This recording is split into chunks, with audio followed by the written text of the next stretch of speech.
into the Fantasy Play Callers. Welcome back, everybody. It's been a very long time. It's been a long It's time. been a minute.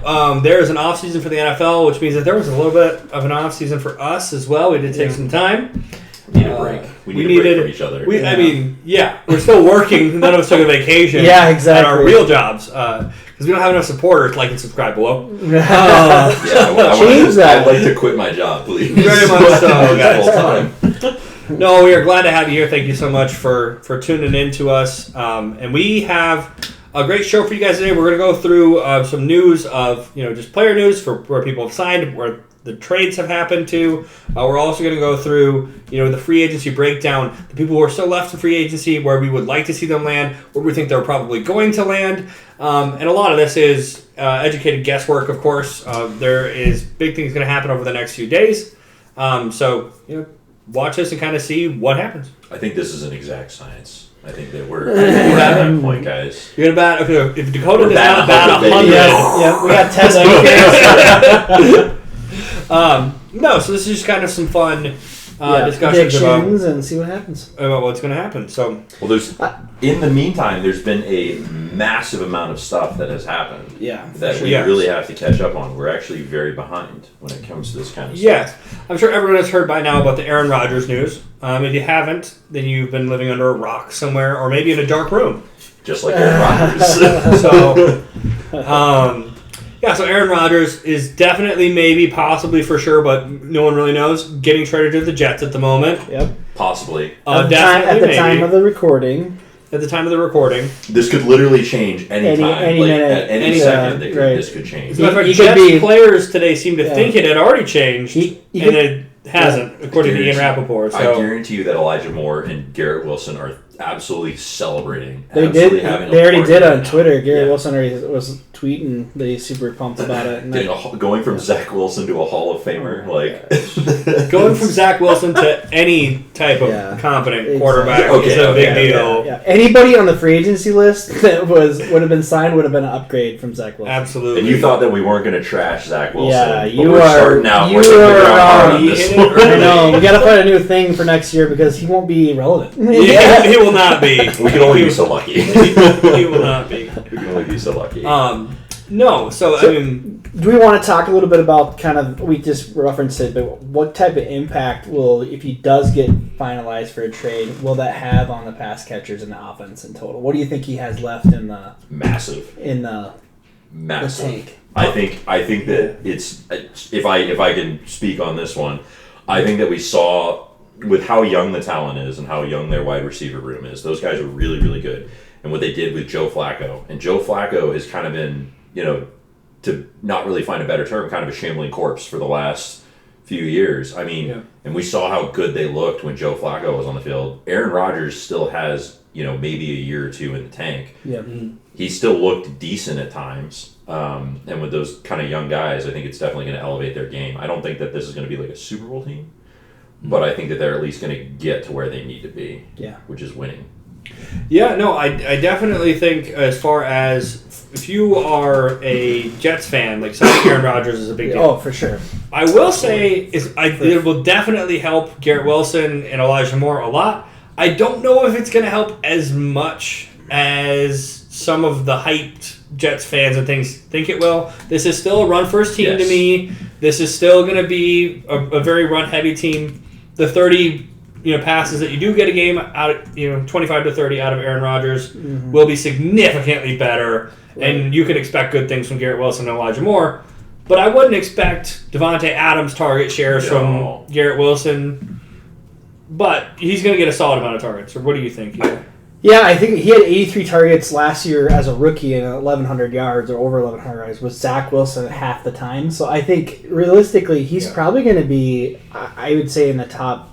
I think he can crack top 12 if Aaron Rodgers is there for sure. Absolutely. I'm with you on that. So, when Aaron Rodgers has a hyper-talented wide receiver, he knows the best thing he can do is hyper-target him, a.k.a. Devontae Adams, and really adds a lot more value to that because once he builds trust with somebody that can get open that quickly, it's going to be explosive. So he's shown that he can really carry a wide receiver one. So I think that's going to be a big bump for Garrett Wilson. I think Elijah Moore is going to have a little bit more bump as well, but I think the biggest one here is Garrett Wilson by far. I agree with that. I agree. I don't think that this is going to turn into like,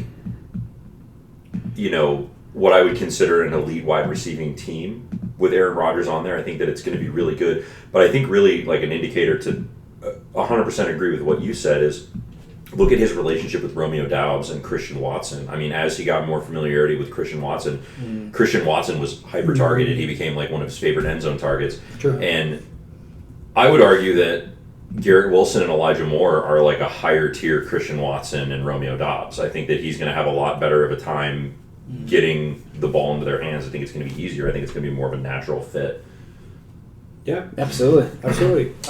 Speaking of these wide receivers and having different situations around them, Allen Robinson did not, despite having a change in scenery, get that bump that we thought he might get last year, right? And now the Rams are actually letting him go out and find a trade partner in order to get rid of his contract, which they're doing with all of the mid-range contracts on their team at the moment. So it's not necessarily an Allen Robinson thing, but it's also kind of an Allen Robinson thing. Find your trade partner, Allen Robinson. See how that works out for you. They sunk a lot into their team to get to the Super Bowl and get. I mean, they really have to. At a certain point, they have to clean house in order to make it work. And I think. Yeah. But do you think he'll find a trade partner? Do you think? I don't think so. Mr. Overhyped himself last offseason, and I think at this time, I'll write the check. I don't think he's going to have. He might have some fantasy relevant spot starts, but I think he's done. I'm 100% with you on that. I think with the amount of veterans like Adam Thielen who are entering free agency, I just think his time is shot. I don't think that he can compete with those guys. Yeah, that very well could be the case. I mean, let's say for instance, just to go to the most extreme example, the Chiefs sign him tomorrow. You guys still not in? No, man. I think there's Sky Moore. I think he's going to have an uptick next year. The only way he can, in my opinion, be fantasy relevant is he's gets volume, but obviously he's a huge end zone target too. So if you have somebody like Patrick Mahomes that would be using him in that fashion, aka like. What was his name? Dwayne Bowe back in the day when he used to just get hyper-targeted end zone and catch touchdowns. Yes, he could have some fantasy value, but it'd take a lot to get to that point, I believe. So, do you think that with the fact, I mean, this is just to play the devil's advocate, I mean, with the fact that the Chiefs are letting guys like Juju Smith-Schuster enter free agency, do you think that they're willing to double down on somebody like Allen Robinson? Probably That's not, my question. Big contract left. Yeah, 100%. A big contract left. I don't think that anybody really wants to take on that investment right now, especially the Chiefs, who have been very frugal at the wide receiver position because they have Travis Kelce, and they can be. Anyway, so speaking of being frugal at the wide receiver position, we are moving on to Adam Thielen was released from the Minnesota Vikings. We'll talk a little bit about possible landing spots for Adam, but what do you guys think about this move from the Vikings perspective? I think it was known to be coming. It wasn't a surprise. Just he's getting up there in age, and production was a little bit down last year. Obviously, you have Justin Jefferson soaking up all the targets. I still think he definitely has value. We'll talk about this in the free agency side, but I think this was expected. I 100% agree with you on that. 100% agree with you on that. If we can talk about another wide receiver that I really like personally. Sure. He fools me every year, but I really have heart on this guy, and that's DJ Moore. The Bears traded the number 1 overall pick to the Panthers for there's a lot of them on this one. 9th in 2023, the 61st pick in 2023, first round pick in 2024, and second round pick in 2025, and DJ Moore. So, in my opinion, if we're really looking at who won this trade, I think there's a very clear winner. I'm not going to say it because I think we all know, but... I mean, I'll say it. I mean, I think the Carolina Panthers took the Bears to the cleaners on this one. I think you're wrong, but that's just me. Really? Yeah. I really think that with the... Or, I mean, I'm sorry, I meant the other way around. I think the Bears to the Panthers to the cleaners. 100%. You just had a Panthers fan jump out of the seat like, someone's on! Sorry, sorry, Dad. No, the Panthers really, they botched this one. I get that they had to do what they had to do to get the first overall pick. But I will share a funny little anecdote. So my dad's a huge Panthers fan. Has been for years. And throughout the Cam Newton issues, throughout everything that's been going on with this. And I texted him the other day when this happened. I sent him the GIF, or the little photo that had everything, and the only thing he replied to me was, That's funny. He's So, like, yeah. not super excited about it. So it's a lot to give up. It's a lot of They sold the assets. farm. Yeah, they sold the farm. They sold the farm. I think the Bears, knowing that they have Justin Fields, made the right decision. I know that they were originally talking about, at least it was rumored that they were considering maybe staying there and picking a quarterback. I think developer on Justin Fields, get him the weapons you need, which they just did.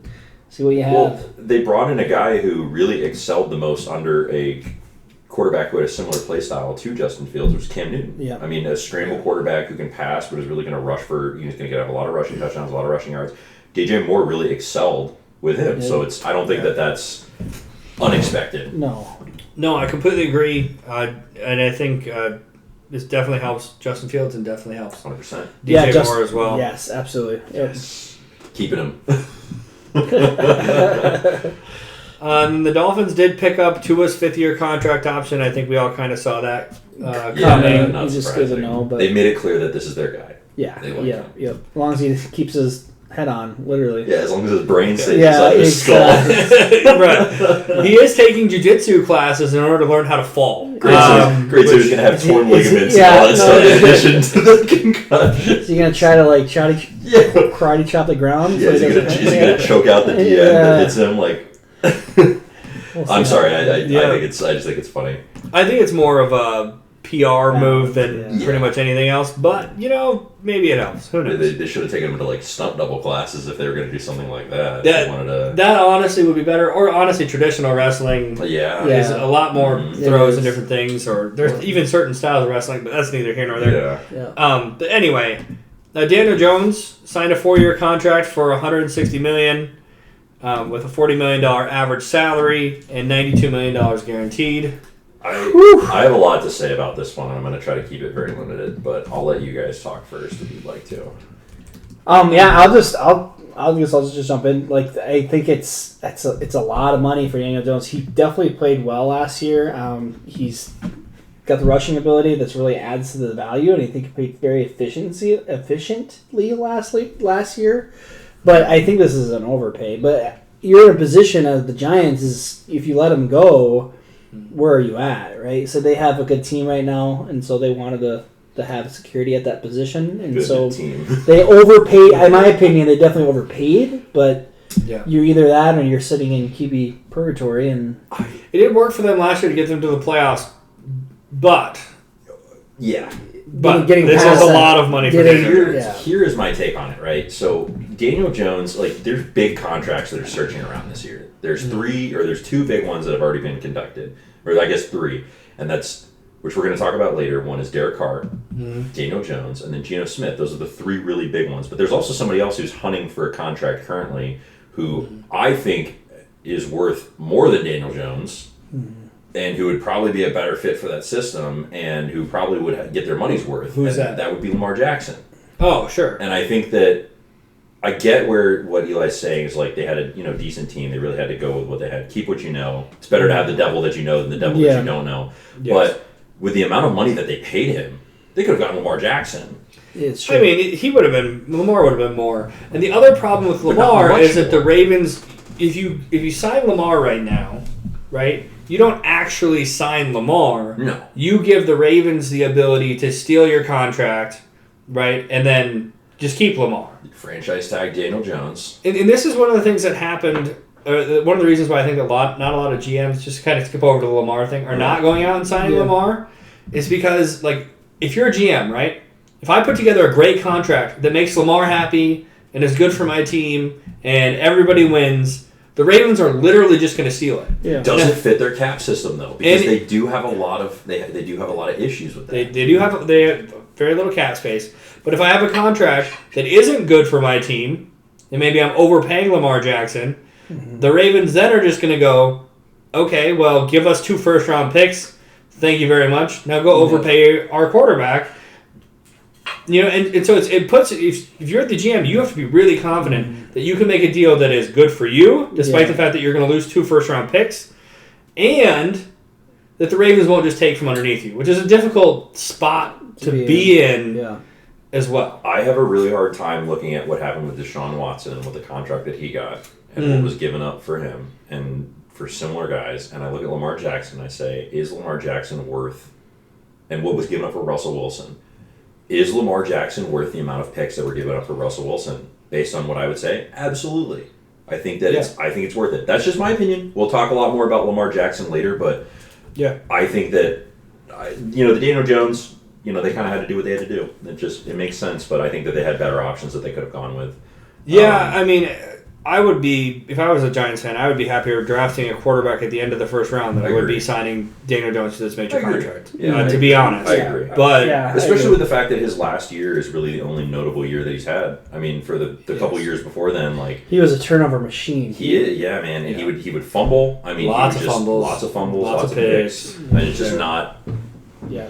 We'll see. To put it in context real quick and we'll move on. Yeah. He is getting paid the same as Dak Prescott and Matt Stafford, and just below Josh Allen's at $43 million per year. So I have a hard time. That puts you in a pretty good company there, and I don't think he's at those levels. 100% agree. So whereas, I mean, like Hendon Hooker's probably going to be available at their draft pick, and he was a 25-year-old quarterback as well, but will cost you almost nothing for the next 5 years, and put him under Brian Dable and let him learn and let him go crazy. They also have the ability, whatever. I mean, we could talk about this all day. Like, there's a lot of strategy that could go into this, but we agree. We'll let sleeping dogs lie. It was an overpay. We're all kind of on that page. Although I do get what Eli mentioned as well. That quarterback purgatory is a rough place to be too. So if you don't pay him, you have to have a plan to get out and have a QB as well. So that is tough. Well. Geno Smith signed, I think, a very solid contract, 3 years, $105 million extension, average salary of about $25 million, and $40 million guaranteed. What do you guys think? I think this is a good move actually for the Seahawks. I know Dakota's trying to chomp on the bit, so I'll make mine short. But I think this is a good move for them because he played very well last year. He deserved the contract. It gets them to a place where they have consistency at the quarterback position for the next couple of years. And they can look at draft and really try to develop a new quarterback in the system, and then hopefully develop another one to replace Geno in a couple of years. But I think he earned it, and I think it's a reasonable contract actually. Only thing I have to add to that is everybody likes Geno. Mm-hmm. The locker room loves him. The coaching staff loves him. It's hard to get rid of a guy that everybody likes who's asking for a reasonable salary, and for the performance that he put up, I think it's reasonable. But it also puts us in a place where we can still go out and sign some veterans at those positions that we really need. I mean, we have a notable hole in our wide receiving core. I mean, DK Metcalf is good, but we're looking towards the end of Tyler Lockett's. He's getting a little older. Yeah, absolutely. We've got a lot of young guys. We really need some leadership. Geno definitely did the selfless thing and signed a reasonable contract so that they can bring on other teams, and hopefully we can make another run where we get farther than the first round of the playoffs. Yeah, absolutely. Yeah, most definitely. No, I completely agree on that one. And Calvin Ridley. You're gonna say Dakota? Go ahead. I love Calvin Ridley. I think it's really hard not to like him. Everybody was a little appalled at the fact that he received a year-long suspension for betting $1,000 on his own team, which was silly. It was a silly suspension. So silly. I mean, people were. He was already away from the team too at the time. He was playing. He had stepped away. There's been a lot of questions on whether or not he's going to come back. There was the big trade that happened last year at the deadline where he got moved to the Jaguars. Yep.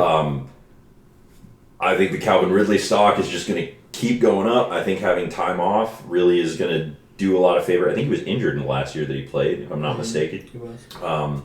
Still young. Big fan of this. I think it's great. I think it's great news. I will, without saying this, I'm going to target Calvin Ridley in literally every league that I can because I think that he's going to be a great capital for this one.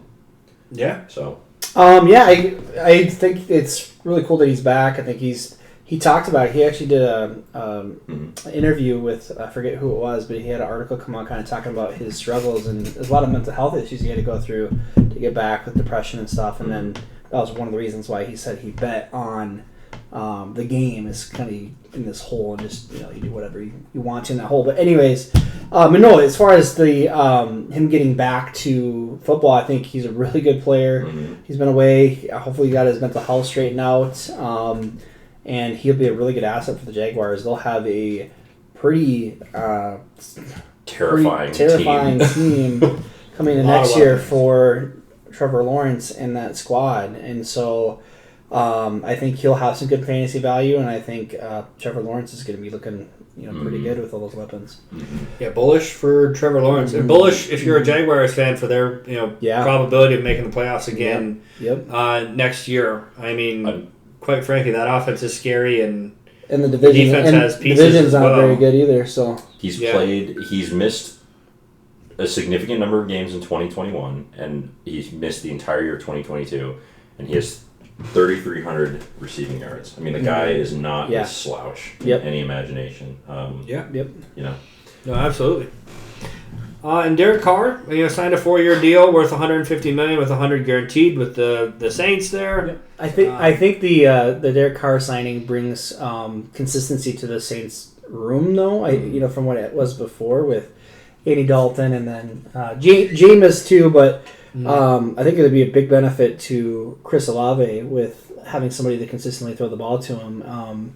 And he actually, I know Derek Carr's been historically had low average depth of targets, but last year when he had the weapon of Devontae Adams, had that connection with him, he definitely extended or threw some longer deep balls. So I think with the talent, as long as it matches, I think he will have a good connection with him. And Derek Carr's not terrible. He's not terrible. I think he's above average quarterback. He's better than Andy Dalton. He's better than Andy Dalton, right? I think that's not really hard, but I think he's in my opinion, obviously, I think he's right around Kirk Cousins, maybe a little bit above Kirk Cousins' level of quarterback play. I agree. I put him below Kirk, but you think? I would say he could be interchangeable. It's going to depend on what he's around, but I think Kirk Cousins is a good placement for him. I agree. Yeah, it's close. He's in the ballpark for sure. I think it's a good you can win with Derek Carr. You can.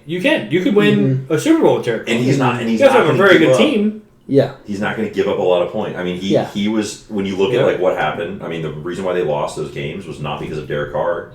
Yeah, all I got to say about Derek Carr is that I really am glad that he got his comeuppance on the Raiders because they benched him in the last year to kind of avoid paying him, I believe. Yeah. And he got the last laugh. I mean, he got $100 million guaranteed, and he's playing for a team that is young and definitely wants a guy like him. So and this also puts the Saints in a position to kind of do what we talked about with the Seahawks. It's like, okay, let's say, for instance, something crazy happens and Anthony Richardson falls to the end of the first round, or if they want to go out and get a Dorian Thompson or a guy like that and say, hey, we want to get one of these super athletes, right, and just kind of develop them, do the Pat Mahomes thing, and sit behind Carr for a few years, learn the system.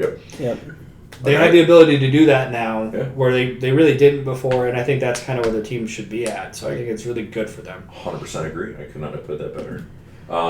Bucks released Cheeseburger Lenny. Cheeseburger Lenny. Never forget about your weight issues. Which we're going to talk about a little bit more in depth. Yeah. Yep. So I don't know if we want to touch. Yeah, I do want to say, because we'll talk about where we might think he goes, but I think this is a bigger deal, especially for dynasty owners, for Rashard White, and so we were high on him all year, and so he'll finally get his opportunity. Obviously, I still think they're going to bring in a running back, whether that be free agency or in the draft, but it's Rashard White's job to lose at this point, so I think that'll be. He's got to work on his grammar, man. I've been reading some. You don't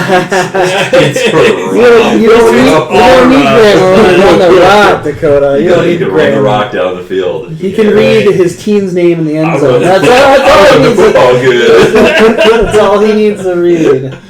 I'm sure you're a great guy. I just think it's funny that you tweet like a toddler. Like a preteen. I mean, to be honest, there's a lot of emojis as well. There's a lot of emojis. I don't know what they mean, frankly, which means I think we're getting old. It could mean that we're just old. It could be the answer there as well. Twitter is just a bunch of toddlers. He fits right in, probably. Yeah. The next piece, which is Kenny Galladay. I just want to throw this in there because I think it's hilarious. It is about time.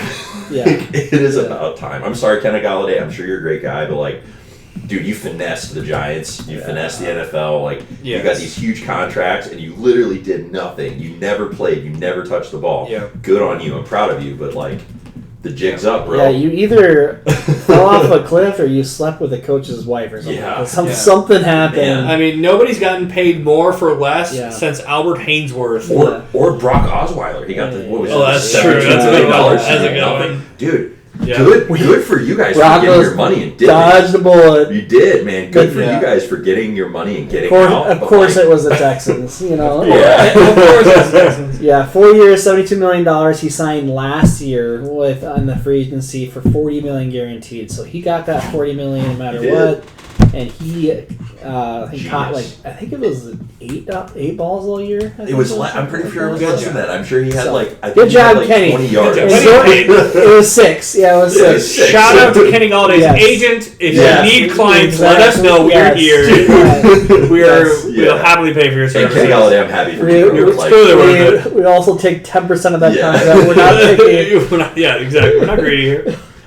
Carson Wentz was released from the Washington Commanders. Another funny one. Yeah. Just another failed experience. Another team for Carson. He's just playing that musical wheel of teams, basically. Yeah. My favorite thing is that the reporter that got in trouble for going up to Carson and being like, so it didn't work out in Philly because you were bad, and it didn't work out in Indy because you were bad. Now you're in Washington. Do you think it'll work out, or are you going to be bad again? And then the team. He's like, I don't plan on being bad. But he was so right. Have you seen that Hannibal Buress thing where he's like, "Why are you booing me? I'm right." Yeah, that's exactly what happened. It turned out that reporter. I mean, he did have a point. It's still not cool. No, it's not cool, but yeah, and we'll talk about him in the free agency where you think it might go. But it is really funny just to see what has happened to his life since. Yeah. Ever since that 2017, I think it was 17, where he was on the MVP track, where he just tore everything in his knee. It just nothing's been the same. Yeah, it's been a rough road for Carson Wentz. Yep. Fumbled at the end. Oh, he's made a lot of money. He's got a lot of money as well. He'd probably rather be sitting in a deer stand somewhere anyway. So. I'm going to keep my opinions to myself. Yeah, there you go. I think I got some good stuff to say for him when we get to the free agents. Sure. Robert Woods was released by the Titans. Mm-hmm. 2 years, $15 million contract, $10 million guaranteed with the Houston Texans. The Texans. Released by the Titans, picked up by the Texans. I'm sorry, Yeah. Which really is going to be great because I think the Texans could use a veteran wide receiver because Brandon Cooks probably will not be on their roster. Literally anybody. Going into next year. So, Nico Collins would be the next step for wide receiver. Robert Woods is no slouch. And they also have that rookie from last year that had John Mechie. That had cancer, right? He does have cancer. And then he was trying to get through it. He might be back this year. He could be back this year. I'm not sure what the status is on John Mechie. Okay. God bless John Mechie. Yeah, for sure. But he was a good wide receiver too. 100%. Yes, second round pick out of Bama. Very good.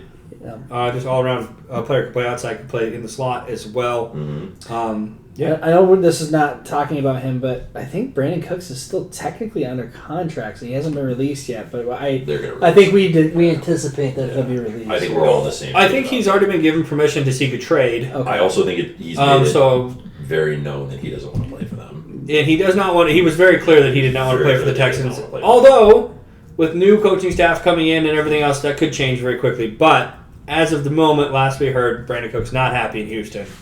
I think Lovie Smith's only goal in life was he was a sleeper agent sent by the Bears to go allow the Bears to get the first round pick so that they could finesse the Panthers in order to get DJ Moore and all those picks. I think that is the underplot. That is my conspiracy for the year, and I'm gonna die by that. It really did work out for the Bears. And I don't know if Houston would have traded out of that pick. They probably would have just kept it. No, they would have kept it. Yeah. Marcus Mariota has been released by the Falcons. Well, we keep that brief because that's just a great blip. Real quick, shout out to Desmond Ridder, who I think earned the starting position and while not necessarily looking great, looked better than Marcus Mariota by quite a margin. Doesn't take a lot. It's now a super young team. Like, this is a team that if they hit, which they should, I mean, these are all really good guys. If they hit, they're going to be together for a long time. Just get somebody that can throw the ball to two really good offensive talents. How about that? Yeah. And not run it 95% of the time. Do you know who their head coach is? Arthur Smith. Arthur Smith will... He has a plan. Always run the ball. The plan is running the ball. Well, Tyler Algiers has decent hands, and they don't pass him the ball at all. They don't pass on the ground, and he runs. They actually think that this is the 1930s, and that this is the Great Depression. If you throw the ball in the air, run the ball. A bird will eat it in the air and think it's food. He just watches the pterodactyls that lived back then. Yes. He just watches the ice ball on repeat before every game. That's why I want to run my offense. This is what we do in the playoffs. So this is what we do now. Arthur Smith. Very, very briefly, Giants re-signed Isaiah Hodgins. Or Hodgins? I think Hodgins.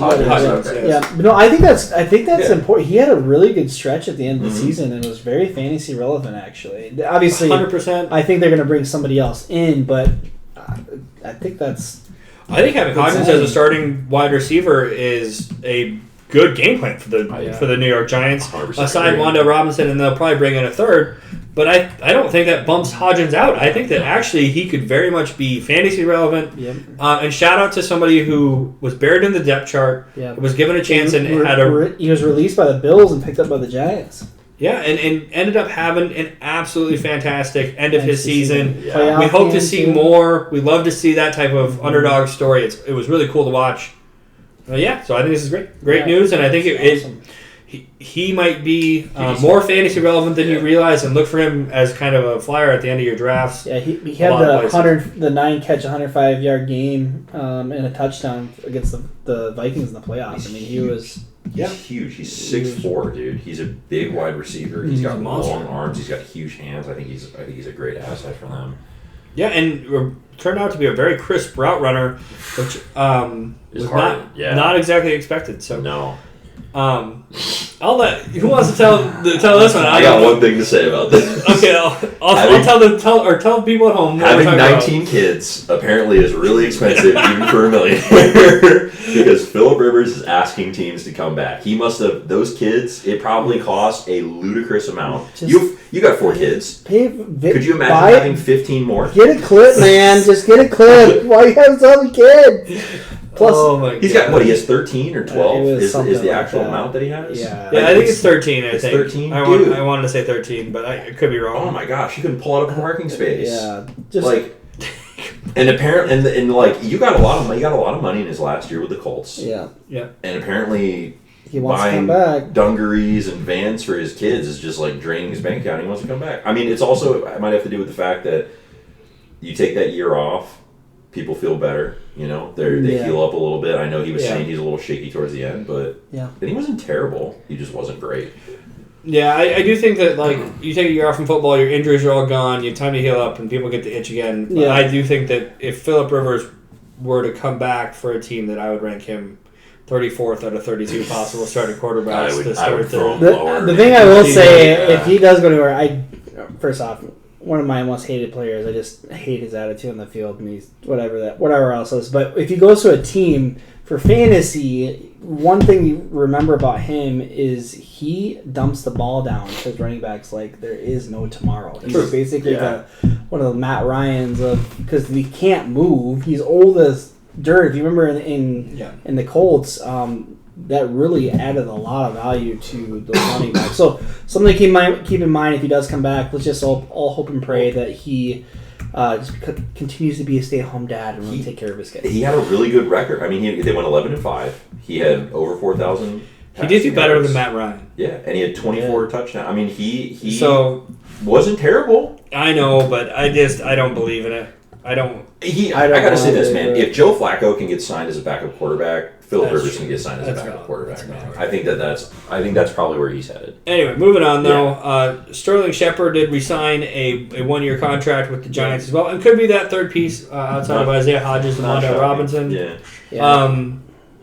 Or they could go with somebody in the draft or sign a free agent as well, which we'll talk about in a minute. But just kind of a small signing there. Juwan Johnson, baby. Hey, this is an interesting. I mean, they invested in him. So Juwan Johnson, he signed a 2-year, $12 million contract, $5 million at signing. So that's some money. He had a great kind of surprise season, I think, last year for a lot of people, and so I think they invested in him, and I think it's going to be continuing. And Derek Carr is known to obviously target his tight ends. So, I think this is a sneaky big signing for fantasy and for the Saints.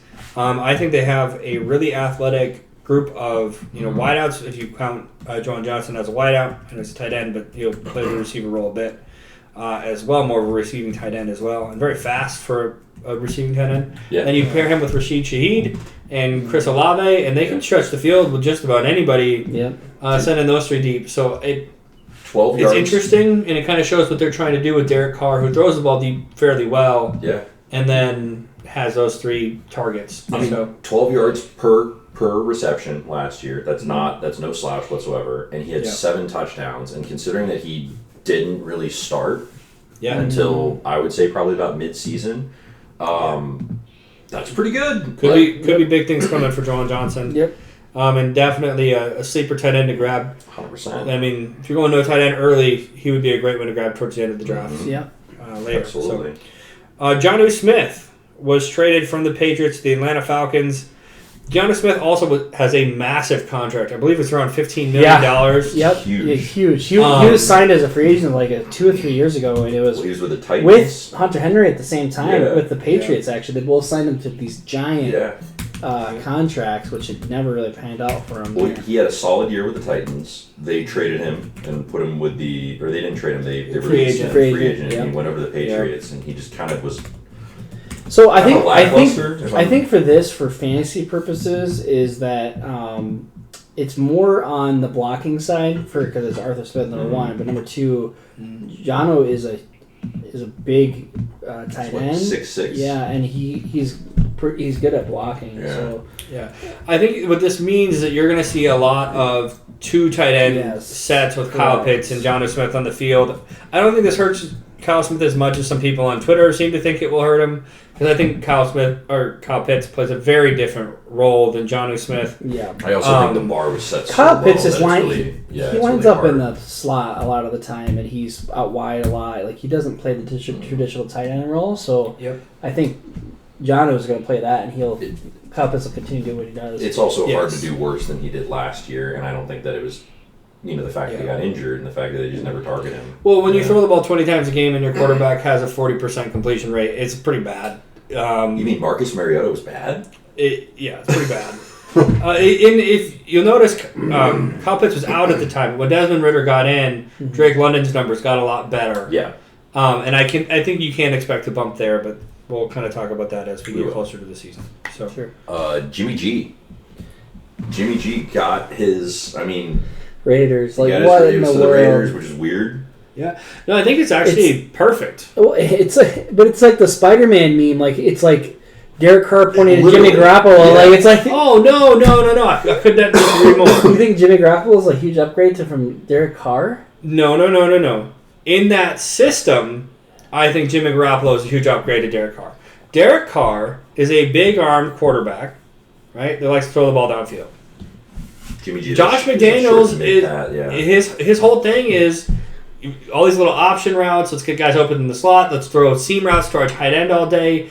That you need a quarterback with a quick release, who's accurate over the middle. Never wants to push the ball downfield. Who never wants to push the ball downfield. And guess what I'm describing perfectly? Jimmy Garoppolo and Kyle Orton. It also doesn't hurt. Yeah. It also doesn't hurt. Yeah. That Josh McDaniels and Jimmy Garoppolo have rapport. Yeah. And they have rapport. Jimmy Garoppolo's going to go in and know the system better than everyone else. He's going to walk in and immediately be a leader in that locker room and a leader on that field. So there were some rumors that Josh McDaniels was one of the one that wanted Jimmy G to replace Tom Brady, and that was kind of the whole fiasco that happened with that fragmented the Patriots. So put it in fantasy terms, because this is what we care about. What do you think the impact is to the auxiliary players for the Raiders? Same. I actually think that this is a slight downgrade for Devonta Adams. That's what I was thinking too. But this is a massive upgrade, in my opinion, for Darren Waller and for Hunter Renfrow, who in this system of tight end seam routes and slot option routes will get a lot more involved than I think they were previously over this last year. I think that Devonta Adams' production is going to suffer minimally.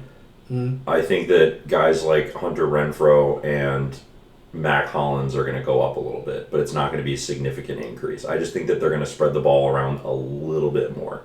I think it's really hard to not rely on Devonta Adams, especially with the fact that it's Devonta Adams. Adams stuff will drop minimally. I agree with that, but I think that so much of this offense now will be predicated around.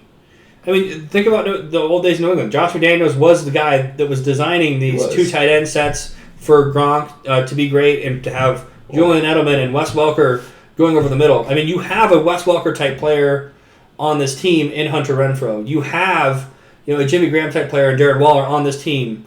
So it's like, do you think that it's going to hurt? The big question, at least in my mind, is I think Devonta Adams is not going to change very much. Now we have Josh Jacobs. with the fact that we now know that Josh Jacobs has hands, do you think that this is going to hurt his production or his ability to produce, or do you think that this is going to make him a little bit better? I think they'll run the ball maybe a little less, okay, but not much. I think this is actually bullish for almost everybody. I'd say it's slightly bearish for Devontae Adams, but don't move him too far in your rankings at all. He's still a top 5 receiver. I think if Darren Waller and Hunter Renfrow are healthy, which they weren't last year either, which is another part of the whole equation here, right. But if they're healthy and on the field, I genuinely believe that Jimmy Garoppolo is bullish for both of them. I think that Jimmy Garoppolo has a better ability to scramble than Derek Carr, so I think there's going to be, kind of like what you're saying, a few more dump passes down the line, but, we'll see. When he's got that stupid quick release, it's really hard to guard because over the middle, it's like you can barely see the ball come out. It's just so fast. And you don't know when it's going to. I mean, it's, And so it's like those little dump-offs. I genuinely think you'll see a lot more of those. And Jimmy G in Vegas, though, I mean... It's going to get wild there. It's going to be nuts. It should be fun. I don't want to be bullish. I'm a Broncos fan. Like, trust me. Like, but I genuinely think that's actually a good fit. You guys are going to suffer for a few years with the fact that your division is just constantly loading up. Well, we'll see. We got Sean Payton now. We'll see. I think not these last two, but these two we get hit real quick. Yeah. I think they're minorly. So we have Mike White to the Dolphins for 2 years. Yep. It is what it is. I don't Tua gets hurt, and then you great backup for Tua. You finally have somebody who will throw the ball down the field if Tua gets hurt. And they don't have to rush Tua back when he gets hurt, when he inevitably gets another concussion. Yep. They don't have to rush him back because Mike White's reliable. And then Darius Slayton, $2.7 million, 4-year contract with the Giants. Yep. It is what it is. They paid for what they know what they get out of him. They paid. He was probably their number 1 wide receiver last year, so he was. that should probably continue. Obviously, I think they'll bring somebody else in, but it's just good noteworthy. Well, Wanda Robinson hopefully will overtake him. Let's hope. But we'll see. Well, ACL takes a back. That's true. The big one. This is one that's recent, like within the past, I would say, day or so. Yep. Yeah. Austin Eckler requested a trade, or at least to be able to shop trades, contract negotiations. Aging running back who put up a great season last year. Amazing. An amazing season last year. Last few years he's been he really does not miss. With Austin Eckler being said, where do you think that he's going to go? So I think there's a decent chance that he goes to the Saints and plays that Alvin Kamara role. I think that'd be a good spot for him. They've got to work out some cap issues first. Alvin Kamara's got some legal troubles, too, that he's got to work out. Yeah, absolutely. And they could end up cutting Kamara, saving the cap space, and maybe trading for Eckler, which I think would not be a bad game plan if you're the Saints. If I could choose anywhere for him to go, though, I would put him on the Carolina Panthers to replace that Christian McCaffrey, lore that we have going on. I think he'd be a really fun person there in that shotgun style. I think he'd be great. I agree with you. I have a little bit of a different opinion than you, though. Yeah. I think that he's going to land with the Patriots because a big thing for me is Patriots is really an offense that is beginning to show that it doesn't have a lot of weapons, right? Mm-hmm. They got rid of Tom Brady. They went through a cycle of quarterback. Mac Jones is kind of questionable. They really need a big player to come in who's going to light their offense up, who can kind of do it all, who can rush, who can receive, all that stuff. And I think Austin Eckler would be a great addition to them. I think they have the money that he's looking for. Mm-hmm. And the Patriots are performance-based. 100%. Now, where I want him to go is a little different. I want him to go to the Ravens. I think that J.K. Dobbins is not necessarily panning out the way that they were expecting him to. The Ravens have shown that their kind of backup running backs are either just as injury-prone as J.K. Dobbins, or they're just not very good. Okay. I think that they have a whole problem with Lamar. I think that, without getting into too much, I think that Lamar's probably not going to spend very much more time with the Ravens. And I think that Austin Eckler would be a good one to just throw in there, and, he'd be great for their offense. He's a ground and air threat. Yeah, it'd be really fun to see to have them have another versatile weapon that's kind of a wide receiver, but kind of something else. I agree. Kind of like Mark Andrews. What do you think, Eli? I think where I think he's gonna go, I honestly think I actually think the Denver Broncos would probably be the position I would want to put him in. But the problem is they don't have enough assets maybe to trade for him to do that. So they also have a young guy in the backfield who's right, but he'll come back eventually. But that's not going to be the case. So I probably would go with the Panthers based off of kind of that same sentiment that Ethan had with Christian McCaffrey's side of it, and go from there. So. Yeah, I really don't think that the Panthers is a bad landing place for him, especially with the fact that they don't know who the running back is going to be. Yeah. And I'd love to see him in Denver for sure, kind of playing that receiving role outside of Javonte Williams being it almost be like a Mark Ingram, Alvin Kamara split like they had before in New Orleans, which would be kind of fun. Well, I would love to see him on the Seahawks too, but you don't see me putting him on there. We can't all have Austin. You guys can't have every player on the team. We all wish we had Austin. You guys don't have the money. It's getting a little tight. Yeah. Cap space is hard. All right, so with that, let's get into the free agent quarterbacks here and go through everybody. We're going to go through each position, but we'll start with QB. Yep, and we got some good ones. We got some great ones, and we'll go through like we did before. We'll kind of predict where we think they're going to go, and then where we want them to go. More importantly, we got some okay ones, and then we have some good ones. There's some that are a little more exciting to talk about than others. I saw your look. Yeah. I mean, we'll start with Carson Wentz here, who clearly is the best quarterback available. We should be paying Carson Wentz $200 million guaranteed for 2-year contract. Already done that. Let's wrap this up. Yeah, it has been done. It has been done to go. Does that work? Well, that makes it Carson Wentz probably a backup, but could have some fantasy implications depending on where he goes. Yeah. Where do you guys want him to go? Where do you think he'll go? Let's start with where everybody thinks he's going to go, and then we can talk about which list after. I'm going to go with Baltimore Ravens just for the fact that everything's going on with Lamar Jackson. Either he'd be a good backup or he'd be a good stopgap while they're trying to fill a position, and look at maybe drafting somebody if Lamar Jackson kind of moves on. That's what I thought. So I put him at the Vikings because I think Carson Wentz is that kind of guy that he might not be crazy. He might not be really good, but he's definitely going to give a little bit of competition to Kirk Cousins. It's going to, really make Kirk decide whether he wants to keep going, or whether he just wants to say like, "Hey, I'm going to go have dad time." Sure. He's definitely going to be a backup. Obviously, he's not going to be the starter. Yeah. Yeah. No, and he's from that region too as well, so it might be a spot if he has a choice that it would actually probably be very interesting for Carson. I had put down the Jaguars for a prediction. Just because I think he has a connection with Doug Peterson because he did, play with him before. He was on the team there and actually did well in Peterson's system. So I think that would make him a very good backup for, Trevor Lawrence, who's very similar as far as size and athletic ability. Obviously, Trevor Lawrence is a significantly better passer. Right. 100%. But, when you have a backup, looking for those types of things is important. Yeah, I agree. All right, Nathan, where do you want him to go? I would love to see Carson Wentz just throw bombs to Tyreek Hill and Jalen Waddle in Miami when Tua gets hurt, probably. Well, they have Mike White now. Next, and they did just sign Mike White. I did put this in before I knew of the Mike White signing. But I thought that would be a really fun backup scenario. But it obviously doesn't make sense as much anymore. Mike White will be the one throwing bombs when Tua gets hurt. They only signed Mike White for $2 million. That ain't a ton. Carson Wentz probably knows that he ain't going to get a lot.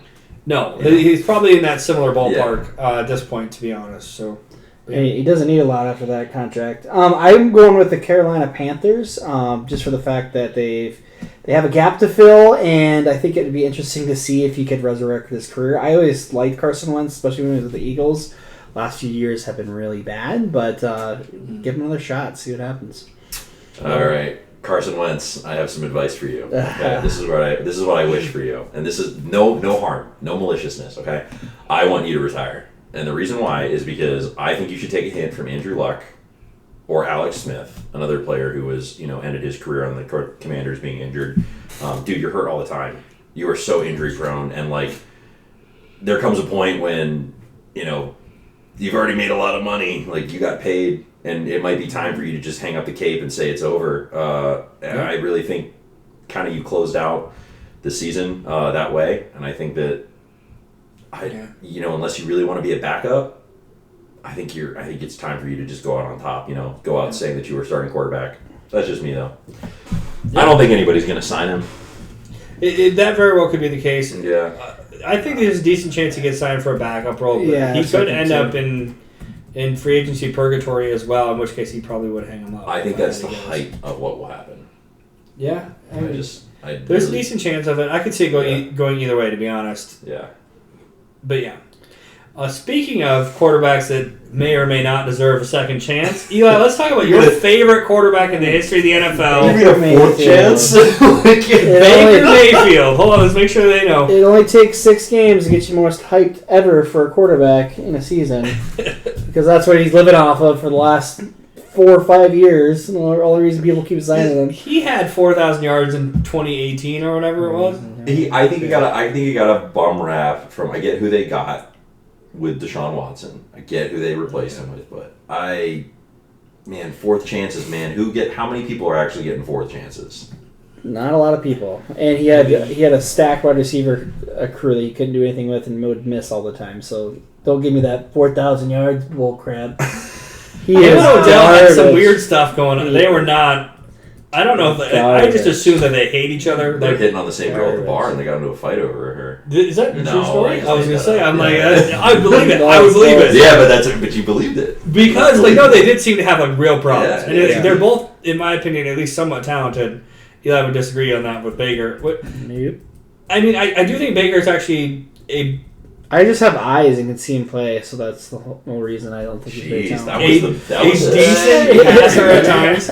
I think he's actually a fairly decent passer. I genuinely do. When he's on the field and healthy and not fighting with his wide receivers for whatever reason. He had a couple noteworthy games with the Rams. He had a couple. The only reason anybody was all excited about it because he came over and had a decent game with no practice coming over right away. After that, he was back to his trash ways. Don't get mad at me. I'm not Baker. Relax. So, Eli, if you could tell Baker to do anything other than retire, where would you... The prediction piece of it would be Tampa Bay, because I think he's rumored to possibly want to go over there. Yes. And they have a gap, obviously, with Tom Brady, the old man himself, leaving, so they're looking for at least some competition for Kyle Trask. But for me, I would wish list would be Las Vegas Raiders. I think it'd be. This is before I knew Jimmy Garoppolo was going to sign there, but if he was going to try to succeed anywhere, I wanted him to at least have a chance to show that he's as bad as he actually is. So you have weapons there. You could show everybody. Yeah, if you fail there, that's exactly why I wanted him there. So you fail there, you fail everywhere. To be honest, the Bucs are kind of the same way. If you go to the Bucs and fail, with Mike Evans and Chris Godwin, you're pretty much going to fail anywhere. Well, I think we all kind of cut into the chase without cutting to the chase. I think we all think he's going to go to the Bucs. Yeah, that's most likely. He's rumored to go there. So But we do have some differences on wish lists. Yeah, I would love to see him go to the Commanders. I just think that because if he does get a chance again, Eric Bieniemy might be able to fix some of the problems that Baker has run into. He has not had very good offensive coordinators and offensive head coaches, despite having some weapons. I don't think Freddie Kitchens was the answer. Obviously he's not even in the NFL anymore coaching. So 6 years in, you can't blame the coaches. So I'm just saying he looked decent in Sean McVay's system. I'm saying. So if he goes to Eric Bieniemy, who will bring that Andy Reid system with him and all of his knowledge and his ability, maybe Baker's got a chance to be great. So I'd love to see him go there. I don't think it'll happen, but I'd love to see that happen. I would like to see him go to the Texans. I think he is a good segue quarterback at this point. I don't really think that he's going to be that Baker's redemption shot was over when he didn't redeem himself on the Panthers and he redeemed himself on the Rams. I do think that he's a good handoff guy where if the Texans, which they probably will, draft a quarterback, they definitely will. He'll be a good one to warm the seat while this guy prepares to make his showtime. Or make his I really do think he is a handoff guy. He can hand the ball off. That's not what I meant by that, but okay. All right. Moving on. That's enough of Baker for the day. We won't torture Eli anymore. Aaron Rodgers.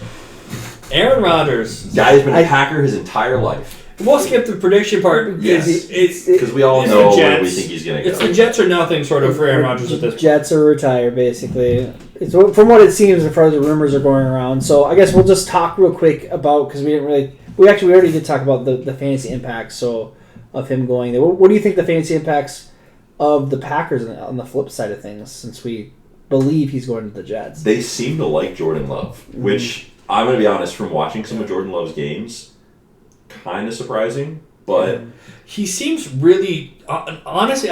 I don't necessarily think bad is the right word for Jordan Love, in my opinion. At this point, I think it's really streaky. Yeah. Like I That's think he a has great word for it. I think he has moments where it's like, oh my gosh, it looks like he's really great. Yeah. Then he has moments where you're like, this is terrible. I can't believe you're thinking drafted this guy.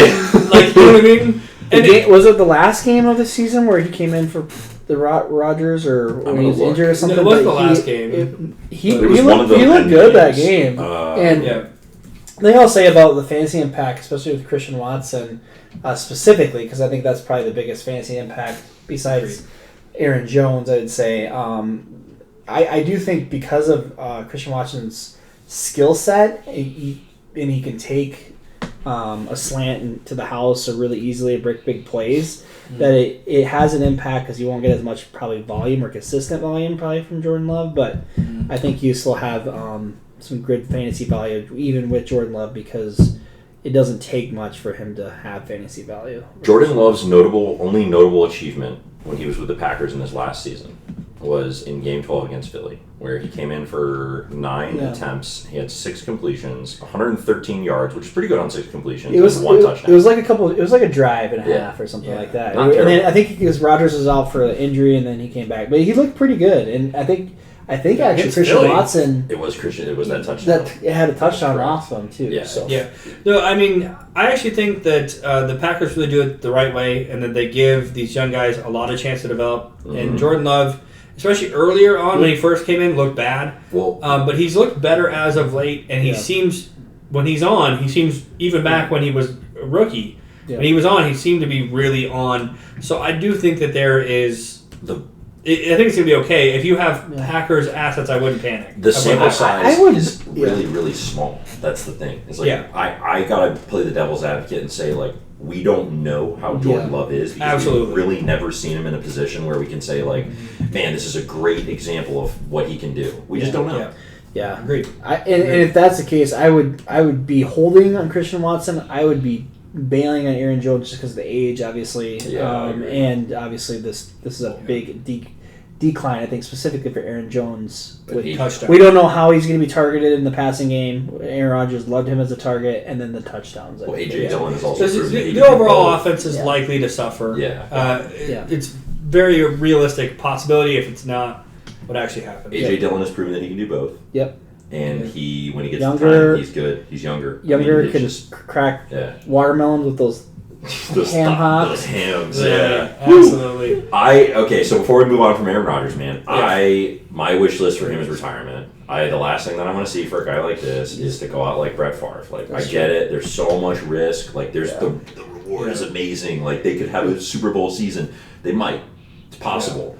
But like, the boom ceiling is really high and the bust ceiling is really low. You just want him to go to a dark room and not come out. And you really want him to stay in there. And we all know that he just wants to sit in his house and smoke weed and take drugs and hallucinate and hang out with his supermodel girlfriends. He could be a quarterback coach. Just go into a room, teach the young guy how to do it, show him where his chakras are, align his chi. I don't think that he's that kind of guy, though. I think he's kind of a jerk. He does seem a bit selfish. And I don't think that he would be the kind of guy that I would want mentoring my new quarterbacks. But I really don't want to see him go out like Brett Favre did and play for the Jets. I'm about seeing what happens with Garrett Wilson. So all right, that's any upgrade to Garrett Wilson at all. Absolutely. You guys like Garrett Wilson. Okay, moving on to the next one. That is Lamar Jackson. Which we've touched on a little bit here. Yeah. But let's just talk about. Let's say, for instance, he does not re-sign with the Ravens. Yes, because we all think that he's going to I think we all think that he's going to. But let's assume that he's not going to re-sign with the Ravens. I have an interest. Where would you guys like to see him go? I'll start and then you guys can talk. But I think the Atlanta Falcons actually, just for you think it'd be really cool just with the concept of it'd almost be like a Vic 2.0 type of deal. And Arthur Smith does like to run the ball. That really actually fits Lamar Jackson's skill set really well. Obviously he runs, but it also opens up running lanes like we always talk about. And they have established weapons there with Kyle Pitts and they're massive, like physically, like they're a massive team. They're huge. These guys are massive. Oh, Drake London, John Smith, Kyle Pitts. The way the lineup is big, which is perfect for what Lamar Jackson wants to do. So I love that fit for him. I think it's great because one, he likes bigger targets when he throws as well. Yeah, he does. Over the middle, he loves that. He's really good at that, finding tight ends and things over the middle. Yep. And it would add an element, but unfortunately the Falcons were kind of one of the first ones to be like, I saw that. Yeah. Nope, we don't want any part of this. Which was that weird. means they're doubling down on Desmond Ritter. They really feel like they have a. I don't think you saw enough to double down on Desmond Ritter. I'm just saying this is what. No, I know. I agree. I mean, I'm actually a big fan of Desmond Ritter, and I think he's great. But if you could realistically put Lamar Jackson on that team, I mean, you go from bottom of the barrel to if Super you Bowl want to run if you do want to run the ball almost every play, it's the best to have Lamar Jackson. Like, that's your guy. This is your guy. This is your guy. He would give them a chance to redeem the Marcus Mariota assignment. Lamar Jackson is what Marcus Mariota should have been or could have been, except he actually does it. Yes, just saying. That's a good way to put it. No, I have a dark horse. Wish list, okay, and then you guys everybody's gonna give me hate for this. I would love to see Lamar Jackson on the Bucs. Okay. I think that the Bucs have had a pretty hard time with running backs. I think that they've had a pretty hard time outside of Tom Brady finding a quarterback who is really reliable with them. I think Lamar Jackson would bring new life, especially with the fact that their O-line is kind of dwindling. Tom Brady got sacked a significant amount last year. Lamar Jackson is an automatic counter to that because he can skate and he can run. They can rely a little less on Rachaad White, which I don't like in fantasy, but I just think it looks good. They have all the weapons there. They still have Chris Godwin, Mike Evans. What's his name? The new tight end. Cade Otton. I'm talking about. Cade Otton. Cade Otton. Yeah. Yes, there you go. I mean, I think that he goes there with a pre-built team that the Ravens want to build for him, and that's why they want to keep him. I think it's already there, and I think he completes the holes that they have in their offense. That's just me. I don't think it's going to happen, but I would love to see him there, and if it did, I think it'd just be... That'd be a cool fit. It's the end of the NFL as we know it. Yes. I'm going to kind of ring the same bell I rang for Baker Mayfield, but for very different reasons, in that I'd love to see him go to the Commanders, because Eric Bieniemy is there, and I think that what Lamar Jackson is really missing is being fully developed as a passer. And that elite athleticism, if you combine that, and they have good weapons over there. Jahan Dodson's great. Curtis Samuel is great. Terry McLaurin is great. They're a young team. You brought in Lamar Jackson's athleticism right away. They have a great defense over there too. And they're young. They don't have to sign them. There's not that much that they're risking by signing a high Lamar Jackson contract. 100%. So I'd love to see him go there. I think that offense would be wild because Eric Bieniemy is an evil genius, and giving him Lamar Jackson would be hilarious to watch other defensive coordinators have to deal with that. But once again, I don't think any of this will happen. I think the Ravens end up with Lamar Jackson, and he ends up in a weird purgatory. I think he's going to be a purgatory. I think you're exactly right. But I think the ones we pointed out would be really, really fun, at least. Any of the above would be fun. Yeah, and if the Jets don't get Aaron Rodgers, that would be fun. That would be scary. And the fact that they have all those young rookies and the weapons are nuts and the running backs defense are nuts. Is really good. The defense is great. They can pay him whatever he wants. And it's like they were had one hole they just had to fill, like this one position that they just couldn't get past. It was like bringing the whole team down. It was like a demon or something that they had to exercise on the team. Yeah, it's just crazy. Something like that. Anyway, let's move on to the running backs. I think this is where we're going to have a lot of talk. Where we can talk a lot of smack about Zach Wilson. Some of these will be a little bit quicker, but I think some of them will have a lot more conversation with. I think this first one, in my opinion, will probably be quick. Yeah. Chase Edmonds, Broncos last year after being traded from... I just want to touch on him real quick because, if we put us back in a time machine all the way back to mock drafts and looking at where... running backs were getting drafted in fantasy. Chase Edmonds was getting up into the 5th or 6th round, if I remember right. Not a lot of ROI on that investment there. No. So how mighty have fallen? I mean, he was a very, very popular, I would say value, not sleeper, a value pick for the Miami Dolphins. And he actually started off the first few weeks getting a lot of the work, and then Raheem Mostert just decided that he wanted to play as a 29-year-old running back who's been injured most of his career. I know. Finally, Raheem Mostert finally found a way to not be hurt his entire season. Don't test that man. But which is awesome. But then he fell out of favor. He got traded to the Broncos, and he didn't do much. Got injured again. So for me, and I'll keep this quick. I think he's not going to be signed. I'm going to put on there that he might be done. I'm going to go the exact same way and say I don't think he's going to get signed either. I think that his time in the NFL is done. He might get signed to a practice squad. I don't think that he's going to be on a starting roster. I mean, I think that there is a decent chance that he might go back to the Arizona Cardinals. That'd be interesting. If Austin Eckler gets traded, I could see him going in to kind of play more of a receiving back role for the Chargers.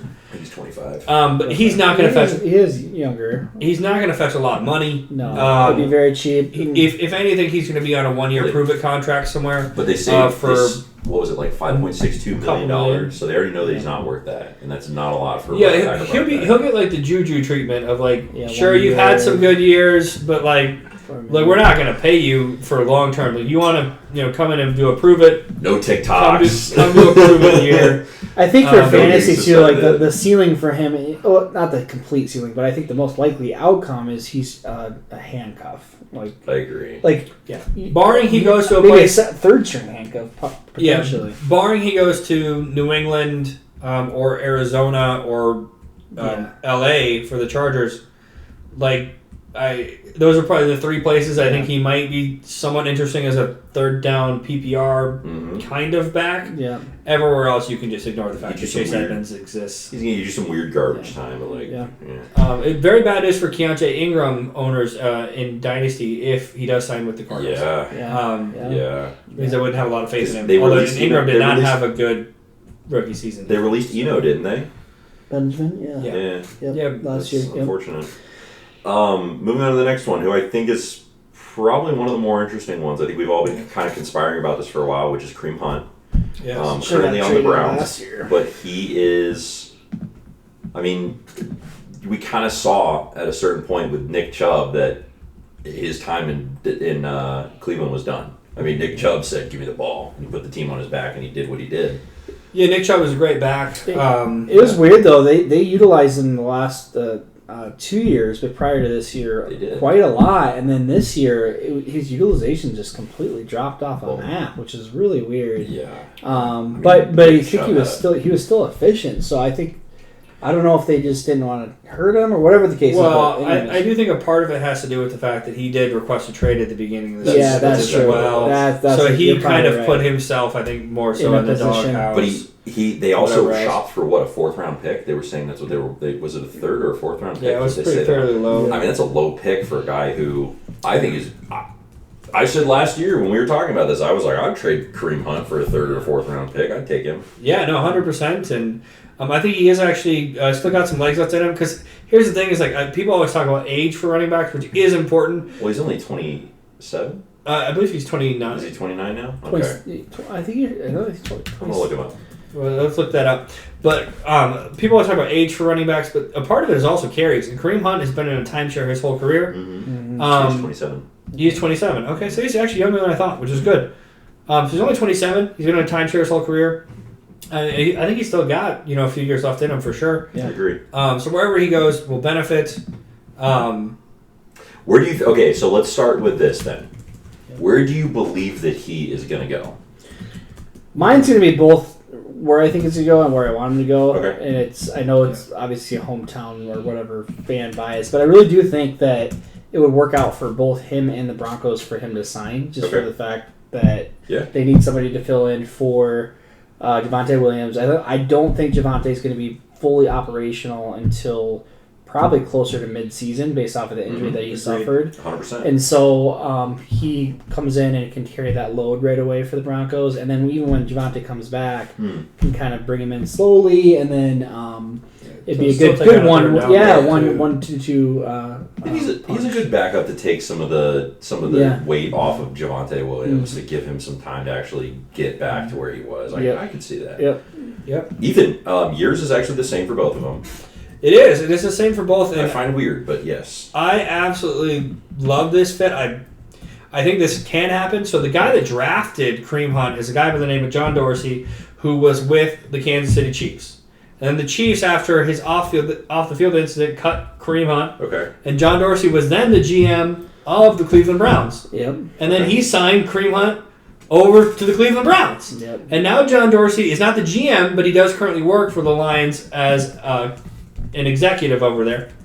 And so I think it would be just awesome if John Dorsey, who we know loves Kareem Hunt, would bring him in. Yep. And I think he's the perfect complement to a guy like DeAndre Swift as well. Okay. Because just like Jamal Williams last year, you need a red zone guy. Kareem Hunt is your guy. Yep. You need somebody that can come in and do pass protection. He can do that as well. He can run the rock between the tackles. And then let Swift get all those passes and do the things that he's good at as well. So I think it's great. And it would be the best situation for Kareem Hunt as far as actual playtime on the field, in my opinion. Because I don't think there's a lot of places that he could go where he'll get as much playtime as he would in Detroit. Yeah. Okay. I'm going to go a little bit of a different way. So mine are different, and mine are actually neither one of the ones that you guys have. Mine is really based on what I think he fits. So I think where he's going to land is I think he's going to land on the Raiders. And the reason why is because Josh Jacobs was franchise tagged. There's kind of that uncertainty on whether they're going to be signing him the year after that. I think this is really like they had a prove it year this year. I think because they couldn't come to negotiations or because they couldn't come to resolutions, they kind of said, hey, let's see how next year goes. Josh Jacobs is surprisingly young, as we all found out last year. I thought he was a little older, but he's actually not. Yeah. I think Kareem Hunt is a good complement to Josh Jacobs, that they could keep him healthy and effective by giving him a lesser workload. I think he can kind of do it all, where he can do those kind of like we talked about with Jimmy G, doing those short dump passes, quick releases. Kareem Hunt capitalizes a lot on those, as we saw when he was with the Chiefs. I just think he fits the system really well. I think they have the ability to pay him, and I mean, I could definitely see him wanting to play with Jimmy G and Devontae Adams. I mean, there's a lot of guys there that he probably would enjoy playing with who kind of seem like they get along well. I think he'd be a great fit. Where I would like to see him go, I would like to see him go to the Chargers, because I think he kind of, for the same reason, he fills that role that Austin Eckler does. I don't think Austin Eckler is going to be there, but I think he's going to be a good interim in the time that, this year he might make the handoff where Austin Eckler is going to shop around, might get traded before the trade deadline. If they do get rid of him or trade him off, I think that Kareem Hunt will fill those shoes until they can bring somebody else on board. Sure, fair enough. Yeah.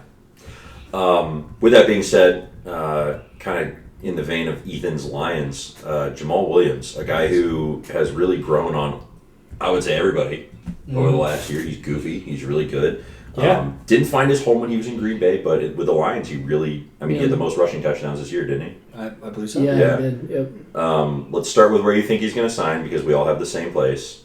Yeah, he's probably going back to the Lions. Probably staying with the Lions. Which would kill my Kareem Hunt theory, by the way. But assuming he doesn't go back to the Lions, I think there's some really interesting landing spots that we have on here for him that are kind of fun. So let's go through those. Yeah, I'll just jump through mine. I put the Los Angeles Chargers. This is assuming that this is before the Austin Eckler news, and so I was assuming that it'd be a really good compliment to Austin Eckler, because they're always looking for another bruising back, one that could really take on that goal line work, so Austin Eckler could really just still get his carries, but really stick to that receiving role that he's so proficient at. So I thought this would be a really good compliment, because that's what Jamal Williams does well. He's a great in between the tackles and touchdown runner to take that load off. Okay. I agree with you, but for different reasons. I think that Jamal Williams is what the Chargers want, other than Austin Eckler. I think, again, kind of like we were talking about, I don't think Austin Eckler is going to spend very much time up there in the future. I think Jamal Williams is what they want, man. They don't like to play quarterbacks or pay quarterbacks very much. They already have a decent wide receiver core. I know they're shopping around for a few. They've been injured throughout the last few years, but I just think Jamal Williams will look good with the Chargers. I think he would finally get that starting role. Really, the thing that I'm looking at on this is I don't know what the Lions are going to do with DeAndre Swift. They've said in the last week, a couple days ago, they said that he's going to get a reduced load. He's younger. He's a little more injury prone, so it's crazy. We really don't know.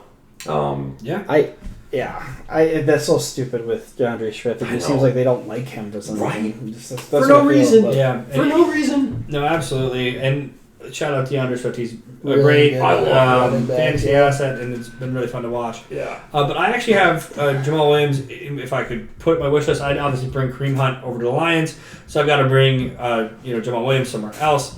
And I think he could fill a very similar role for the Jacksonville Jaguars. Yep. There's a very high-flying offense that does not really have a guy that pounds a rock inside the 20s. And Jamal Williams, as we mentioned, is great. Absolutely fantastic in that role. So yeah. I don't have any reason to say that that's not something that's going to happen. Going on to the next one, we have Raheem, the 30-year-old starting running back. But here's the thing: is I don't know that anybody had any place for Raheem Mostert outside of Miami. I don't think he's going. Miami is where I was going to have. I think he's going back to Miami. I think everybody knows. Yeah. I think Raheem Mostert knows. I think Miami knows. I think Mike McDaniel knows. I think everybody's just there. I think it's the perfect fit for him. It's the place where he's found the most success, and he's a great fit in their zone running system. So I don't think there's really anything. I hope for his sake that he goes there and then he can stay healthy for another year. I think that's awesome. Yeah. Kind of in the same vein, to make this one quick, Dante Foreman. We've talked about kind of where we want to shop around some of the other guys, but I really don't think there's any other landing place for him than the Panthers, man. I mean, he got traded to them for essentially nothing. He had some decent games, but if it ain't broke, don't fix it. And he kind of... Yeah, this is not going to be a high market, free agent market for Dante Foreman. No. And so I think that going back to the team where you were successful and did find some level of success is going to be huge, and they're going to want him back. So I think that's... I do think if he does go back, he's a low-end running back, too, so he has value in fantasy football, especially if he's a starting running back. He had a couple of games where he had... 30 points. Yeah. So... Assuming they don't bring anybody else on... Correct.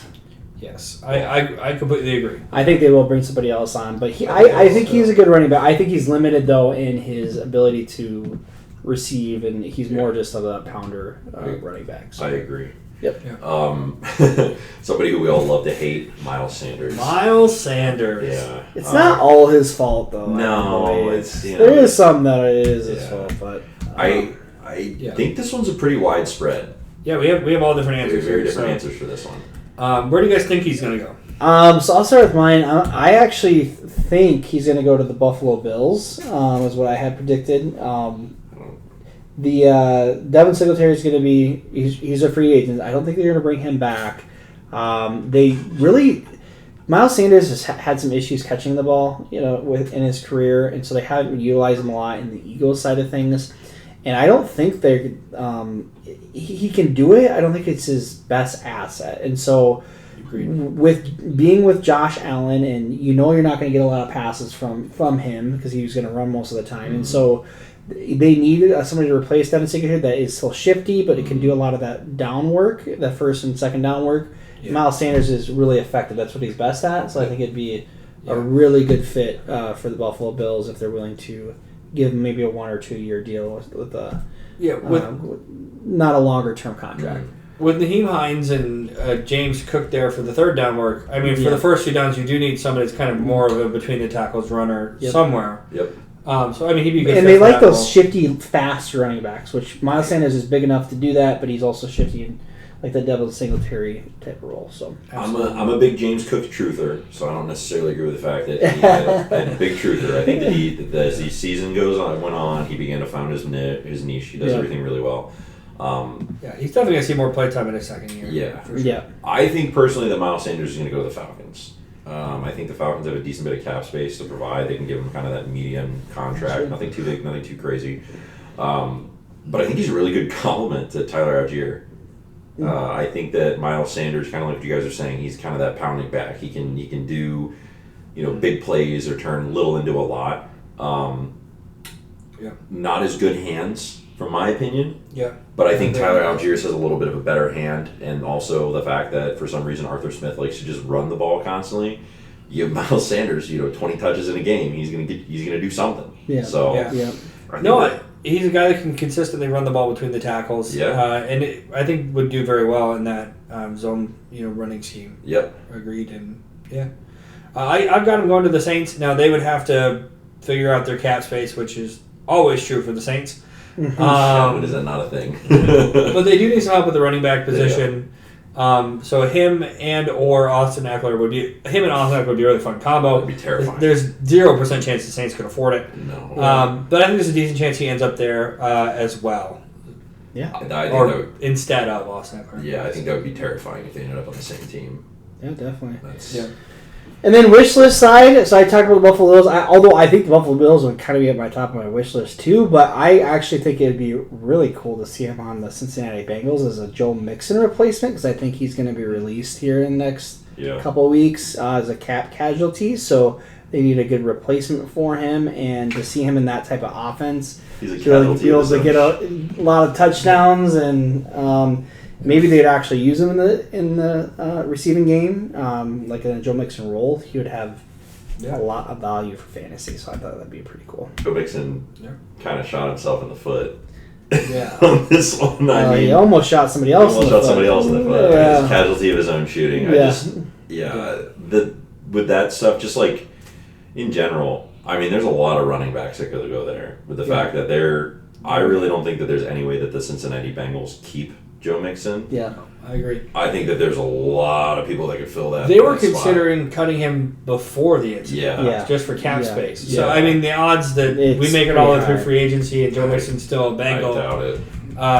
Very low, and we don't even have him on this list because, quite frankly, I don't think that very many teams are going to jump to sign a 28-year-old running back who may or may not have shot somebody. This is the new NFL. Like when you do something like that, like. You're done. You're kind of. Well, it'd be different if he just pulled the gun or something. But he fired.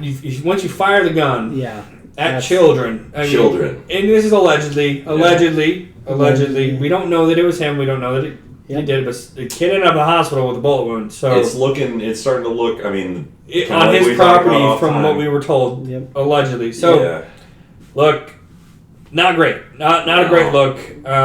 Hopefully, and. The kid is fine and everything ends up well, but... if Joe Mixon didn't do it, I hope that he receives justice and he's exonerated, and I hope he keeps playing, but, I don't know. If he did do it, which he did do it, seems likely. He might have done it.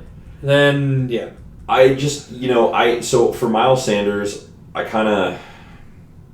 Again, I might get some hate for this. I think Chicago is my wish list for him. I think he's a good complement to Justin Fields, who's, for me, kind of like a Kirkland Jalen Hurts. I mean, they do compare fairly well. I think he's a good Kirkland Jalen Hurts, and Miles Sanders played well with him. They have a decent bit of cap space, and they really seem like they're trying to find their teams. Also without kind of spoiling it, I just don't think that David Montgomery's going to stay with the Bears, so I think that they're going to be looking for somebody else to kind of come in. That's a good logical place. So that's a great spot for him. Yeah.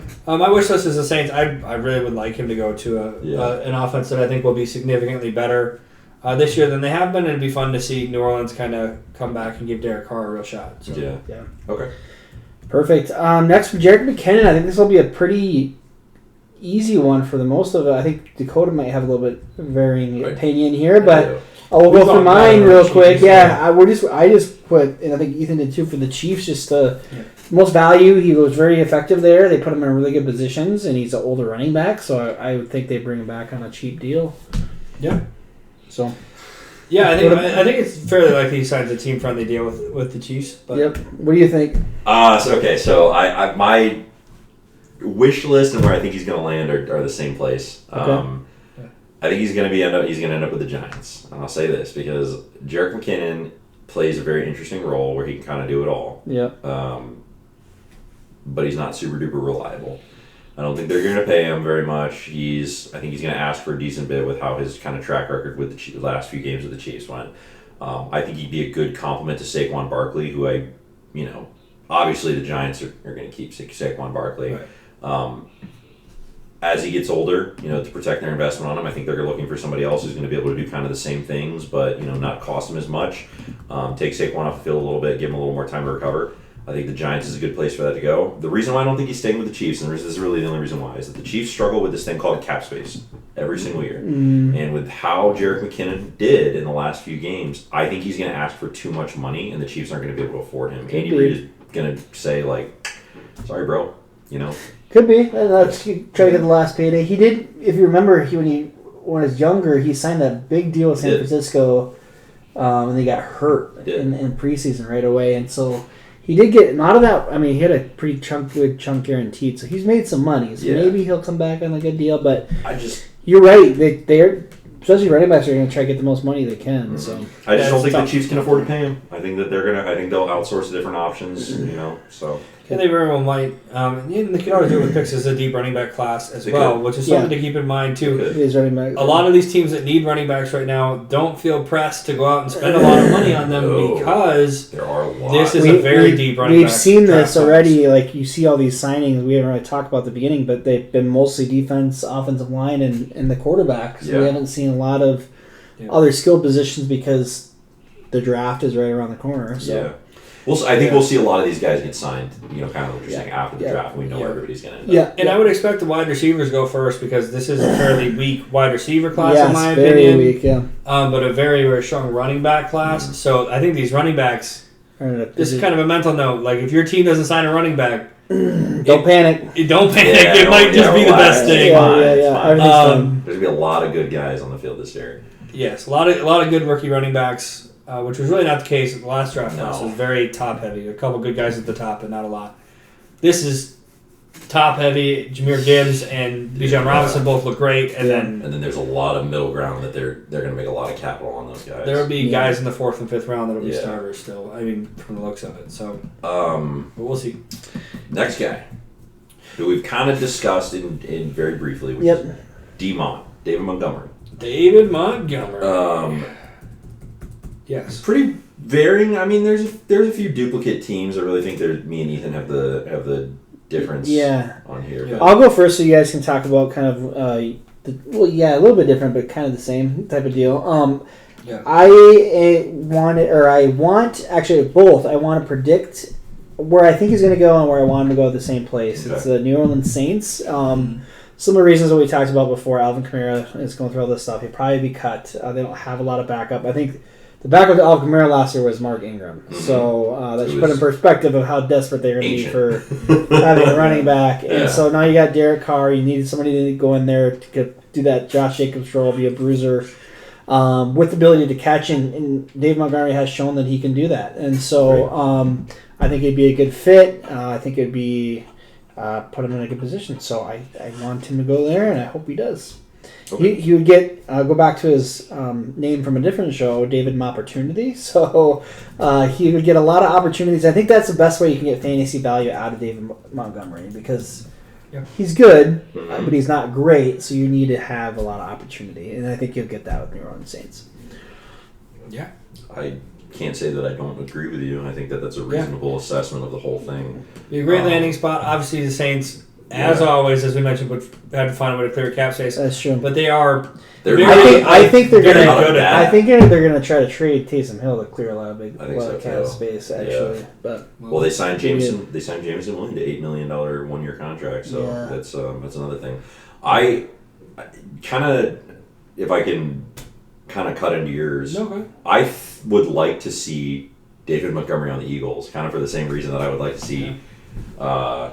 Miles Sanders on the Bears is I think they are on the wrong teams. Like I really think that they fit. The Eagles kind of have this weird 3-guy running back where Miles Sanders is mostly the dude, but then the other guys kind of come in. I think David Montgomery just meshes really well. I think he does what Miles Sanders doesn't do very well, and I really don't think that a lot of their guys are good pass catching backs other than maybe Kenneth Gainwell. Yeah, so Gainwell's pretty good at it, but he's also small. He's small. But he's usually on third down. They don't have that first and second down back that can catch passes. I really think that David Montgomery on the Eagles would take a lot of the roulette out of it, and they would allow them to reduce it down to maybe 1 or 2 backs, kind of splitting 50-50, or even David Montgomery getting a higher majority. It also frees up I think Miles Sanders had rock hands, and I think it gives them the ability to pass these running backs a weapon that they really haven't had a lot of opportunity to capitalize on. Yeah, no, I completely agree. The Eagles is where I have him landing. I think it's the most likely spot. They're going to be a little tight on cap space as well. Sure. But Howie Rosen is a genius, and he'll just he'll figure that out. And then I think that'd be a great fit for them to really bolster their run game. I think he is a big upgrade over Miles Sanders, in my opinion, both as a runner and as a pass catcher. And where I'd like to see him go is I would actually like to see David Montgomery come to Denver and play that, starter role while Javonte Williams is out, but then a complimentary role because I think he's a pretty decent third down back in his own right. I have a different landing space than you. Okay. And that is the Vikings. Nice. Might not make sense right off the bat with the fact that they're getting rid of Alexander Madison. I just think that David Montgomery has more time on the field. Kind of does, but he's a good complement to Dalvin Cook. Yeah. He also kind of does the same thing as Dalvin Cook. I know Alexander Madison does, but I think Alexander Madison's asking for too much money. I think that David Montgomery would be a good midline where they can kind of bring him in. He can do what Cook does. He can take their time off Cook so he's not injured as much. And there's really no compromising, who their clear first back is. I don't think that I think that's where he's going to end up personally. Yeah. No, it makes sense. I know where you would like to see him, though. I would love to see him come to Denver. But you'd like everybody to come to Denver, but... I think he's the only running back I put in Denver, I think. No, that's not true. No, that's not true. We'll talk about the other one in a second. Yeah. All right. But Dave Montgomery's big. He's a big dude. He's 5'10", 225 pounds. I mean, he's a chunky running back, man. He's fast for what he does. Yep. Yeah, for sure. I think that any team that signs him is going to be lucky to have him. Yeah. All right, and then as far as our next one here is going to be Devin Singletary. A release from the Bills. I'll go first. I'm going to jump in with Philadelphia Eagles for both prediction and where I want him to go. For me, this is going back to Jalen Hurts being able to open up a lot of run lanes for people and kind of brings it back to the Shady days, right? Like you have this smaller back that's a little bit more shifty, and he's fast. He's not really a kind of that bigger bruiser, but I think that fits for the pass run option or the option, or basically what you could do with Jalen Hurts. I think that's a good fit for him. So, I love it. I think that he's going to land in the Rams, and I think that I changed mine a few minutes ago, honestly. Sure. The more I think about it, the more I think it just makes sense to me. The Rams are kind of like looking for a guy, and I think that kind of like what you said, he can do everything. He's shifty. He's got hands. He can he can run the ball. He can read the field pretty well. I think that the Rams are going to be able to get him for fairly cheap. I think more than the talent that they have, and also they've been having some weird stuff going on with the running backs. Yeah, I think that he'd be a guy that if they brought him on, he would be just a good fit automatically. Yeah, definitely would be a good asset there, and for mine, I kind of was just thinking of teams that really run out of the shotgun the way the Bills do a lot of the time. So what came to mind for me is that I think the Buccaneers would be a decent fit for him. They need some help. Obviously Rachaad White is great, but they're going to need at least another running back somewhere along the line as well, either as a complement or as the starter, have Rachaad White play that third down role, kind of like he did last year, which would be unfortunate for dynasty fantasy owners like myself, but I do think it would be good for the Bucs. And if I could pick anywhere for him to go, it'd actually be the Kansas City Chiefs. I think he's kind of everything that Clyde Edwards-Helaire was supposed to be. And then he does a good job out of the shotgun. He does a good job kind of balancing, that run and pass game. Oh, the CEH hype. In the little screens. Never forget. It did not go well. It did not. It did not. And I was on that hype train, so I took a ride on it. And not a great trade. Not a great train to be on. It was like the one in Palestine, Ohio. It went off the tracks. It did. It went off the tracks and people were hurt and poisoned. Exactly. Thoughts and prayers. Thoughts and prayers and drink bottled water. Exactly. I don't care what they say. Drink the bottled water, please. Believe no one. Your water should not make you glow. Exactly. I think that wraps up for Devin Singletary, though. So. The next one I'm excited. I think this is a big one for I think this is a big fall. one. I would like to go first. Yeah, go ahead. Yeah. I think that Alexander Madison is going to end up on the Bengals, and I would like to see him end up on the Bengals. That'd be a pretty cool fit. I think. Kind of here's my reasoning, right? Oddly enough, right? So he is almost the exact same size as David Montgomery. He's a half-inch taller, and he's about maybe like 10 pounds less, maybe like 5-10 pounds less. Drafted almost identically. They're both in the third round. of the 2019 draft. So they're very like similar position. So I got to go ahead and put an asterisk on this and say David Montgomery could very easily go to the Bengals and get paid. Sure. I think Alexander Mattison has proven that he can do some crazy things and he could be a starting running back. He's just been under a rookie contract the entire time. And the Vikings are not I don't think they're going to pay him. I think he definitely has RB1 potential, and he's shown that when Dalvin Cook has been injured. I think the Bengals are going to be looking aggressively for a younger running back who kind of can do everything the way that kind of Dalvin Cook does, especially with this whole Joe Mixon thing. I think that Alexander Mattison is the fit, man. He can catch the ball, he can run between the tackle, he can power through. He's beefy. I just think that he looks good on the field, and I think that the Bengals are going to be in a position where they can really go after him aggressively. Yeah. I mean, I love the idea of the league's best backup getting a starter role. Mm-hmm. I agree. He is 100% the league's best backup. Has been for a few years. He has. Yeah. He's an automatic. I mean, he's a guy who, like, for fantasy implications, you have to have him on a roster. If he's on the waiver wire, you need to pick him up. Yeah, he was one of the biggest handcuffs for sure. He is. I think it's a great fit. I like that high-powered offense. I actually chose a couple different teams. I went with the Atlanta Falcons just for the fact that they are a super running team. We talked about Arthur Smith, and I think they have a lot of cap space, so they can pay him. I think he wants to get paid after being behind Dalvin Cook for quite a long time and not having the benefits of getting that paycheck as high as Dalvin Cook. If we're talking about the people the team I want them to go to, it would be again the Denver Broncos. If we weren't able to get Kareem Hunt, I would really want Alexander Mattison to be that stopgap, which would be a really good stopgap, and you'd have a really good 1-2 punch with him and Javonte after Javonte comes back. So I think those are the two that I would want to look at. But what about you? So for Alexander Mattison, I think that there's actually a decent chance that he goes out into the market and he finds the market rough. Because I think there is good reason to believe that. And if that's the case, he might end up back where he started, which with the Vikings is kind of my prediction here. Which would be unfortunate. It's not what I want to have happen. Right. I'd love to see him go to the Bears, play that kind of role with Justin Fields, and put him in a read option, offense at least part of the time, which is what Justin Fields would be able to run, which would be really fun. Yeah. Because I think that he would have crazy good numbers in a read option offense. I mean, if you can do this with his own offense and a stable or a very non-mobile quarterback, imagine what he could do with somebody who's a real threat to take off and run with the ball. So I think that the Bears would be kind of a fun landing spot for him, but I don't know that that'll happen. I do have a question for you guys, because I think this is a question that's been on a lot of people's minds for the last few years. Alexander Mattison, you said it pretty well from the beginning. He is the number one backup. Mm-hmm. Do you think that he can make that jump to be a RB1? Yeah.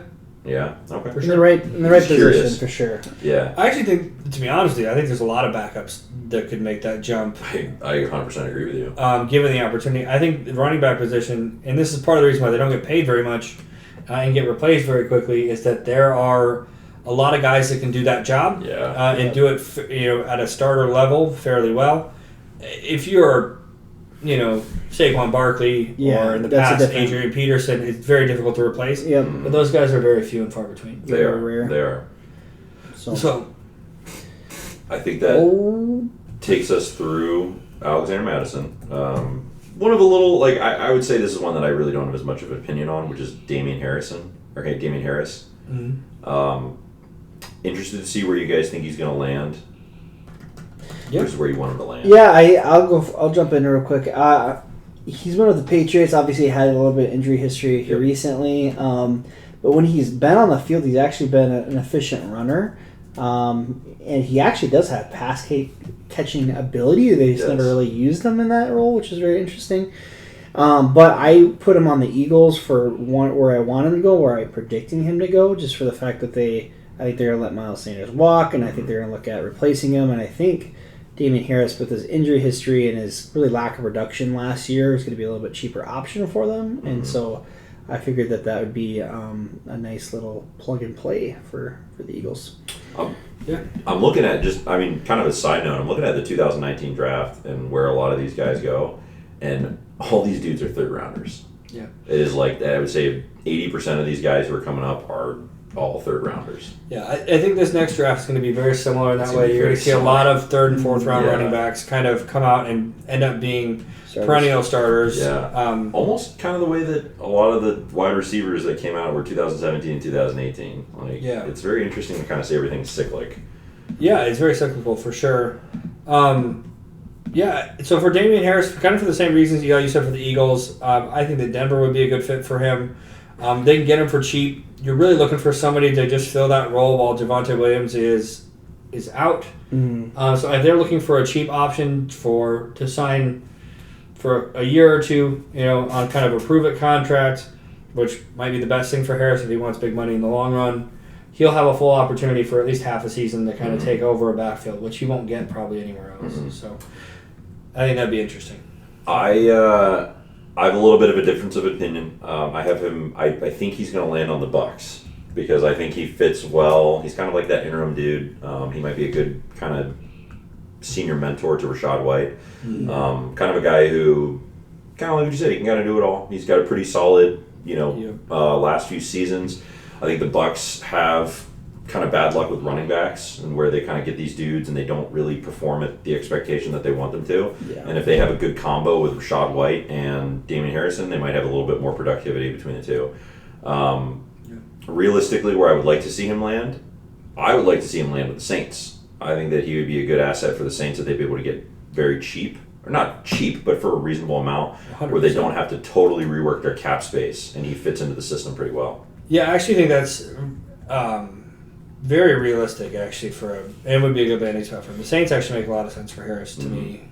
I'm with you on that. He's a budget guy. Like, a lot of these guys are going to be dudes that teams are really looking to get on a budget, and I think Damian Harris is the kind of guy who's going to say, like, yeah, dude, I'll do it. Yeah, and I think it'll be for a 1 or 2 year contract, because I do think he does want to get that bigger payday, but he knows that he doesn't. I mean, he's already tested the market a little bit and knows he doesn't have the stats to do that. 100% agree. We hit Austin Eckler. Let's go to kind of the last running back that we have on here, which is Lenny. Leonard Fournette. I'm actually going to change mine. I originally had the New Orleans Saints. Ah, you traitor. Is that what you had too? I had the New Orleans... Okay, so I have the New Orleans Saints is where I think that he's going to land. I think that... Kind of like what we said, like Leonard Fournette's kind of been shopped around. He's like a little more high-profile Damian Harris. He's a little older, but he's a violent running back. He can break that tackle really well. Mark Ingram at this stage of his career was very similar to Leonard Fournette, and they did sign him, so it does make a lot of sense that way. He also is a little bit of a damaged goods. He very unexpectedly took a back seat to Rachaad White, kind of never really took his role back, and he's already... creeping down on his third contract with an NFL team. I think the Saints have a really good chance of getting a high-profile guy that is, plays really well for not as much as they possibly would like to pay. Sure. Yeah. I just changed mine from the Saints. I did have the Saints originally, which I still think that's a good spot, but I actually was thinking about more Miami Dolphins make a little bit of sense. He could stay in state and actually just go over a few cities, actually.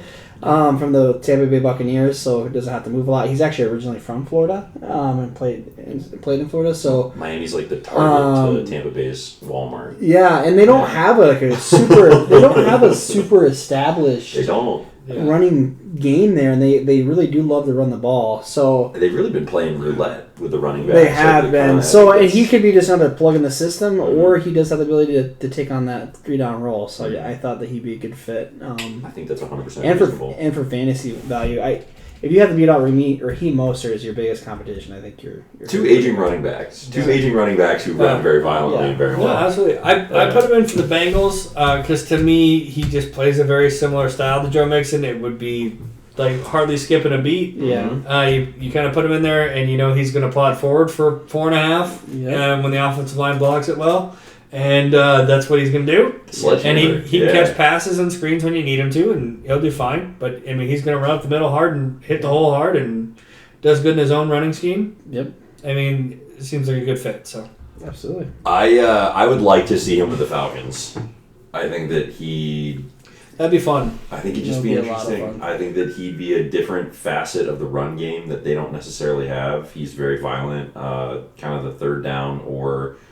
the end zone running back, where if they need to punch through that 1 yard line, I think he can do it, and I think that they don't want to risk injuring guys like Desmond Ridder or popping him through.